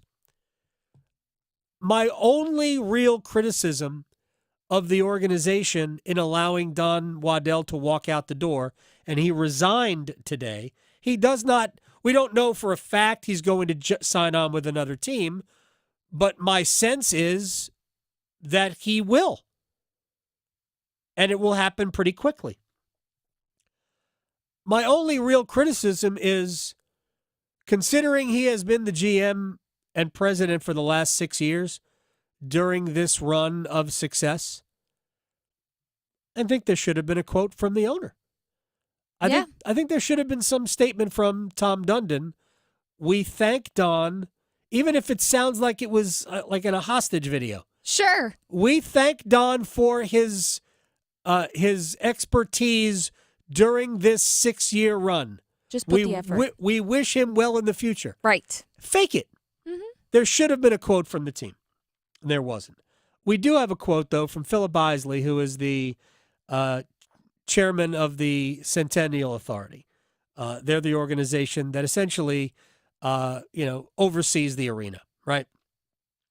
The Hurricanes franchise inspires fierce loyalty from the most enthusiastic fan base in professional hockey. That doesn't just happen. The team's ownership and leadership has poured its soul into this team, this city, and this arena, and Don Waddell has been an integral part of that work. On behalf of the Centennial Authority, I thank Don for the intensity, excitement, and success he has brought to PNC Arena through Hurricanes hockey, and wish him all the best. That's not hard. No. I would have liked to have seen that from the Carolina Hurricanes as an organization. It's not too much to ask. So, and again, only one person speaks for the organization, and that's Tom Dundon. Yeah. That wouldn't have been hard to just say, hey, thanks. I'm not saying that he didn't do that personally, but there should have been some team statement coming from Tom Dundon about the job that Don Waddell did. Now, real quick, and I have actually gone not back and forth, but I have had some conversations with Don Waddell that he was not happy with something I said in past years, and this would speak to this year too. Hurricanes have 11 players who are free agents. 8 of them are restricted, or rather 8 are unrestricted, which means anybody can sign them. 3 are unrestricted. And this comes at a difficult time. But what I will say is, this is how I got into trouble with Don when I said, Tom is going to have a very busy offseason. And I saw Don, he goes, what do you mean, Tom? And I know what he was talking about, because Don is the GM. Theoretically, Don is negotiating all these things. And I just said, Don, I'm just taking the pressure off you. But Tom Dundon he might not be the first negotiator, but ultimately he signs off on everything, and he involves himself in all negotiations, all of them. So with 11 free agents and people going, what's going to happen now that Don's not there? I'm not saying it's not a big deal. It is a big deal. But it's not as big a deal as if the general manager was doing all of the work here. That is not the case. That will be done ultimately by Tom Dundon. So Seth Jarvis's contract, a potential pursuit of Jake Gensel, what to do with Jalen Chatfield, Jordan Martinook, all of these guys. That's really up to Tom, not Don. And we'll leave it there. Good luck to Duke, the winner of North Carolina Wake on the weekend, ACC baseball, and go Panthers tonight. Victoria, thank you very much. Happy Memorial Day to everybody out there. Do not burn yourself on your grill. Serving it up hot and fresh every day. Adam Gold on the North Carolina Sports Network. Adam Gold here from my friends at FanDuel, America's #1 sports book, and I was looking into the future, and here I see Bryce Young regular season total passing touchdowns, 18.5. Woo, I like the over there, but it's so far away.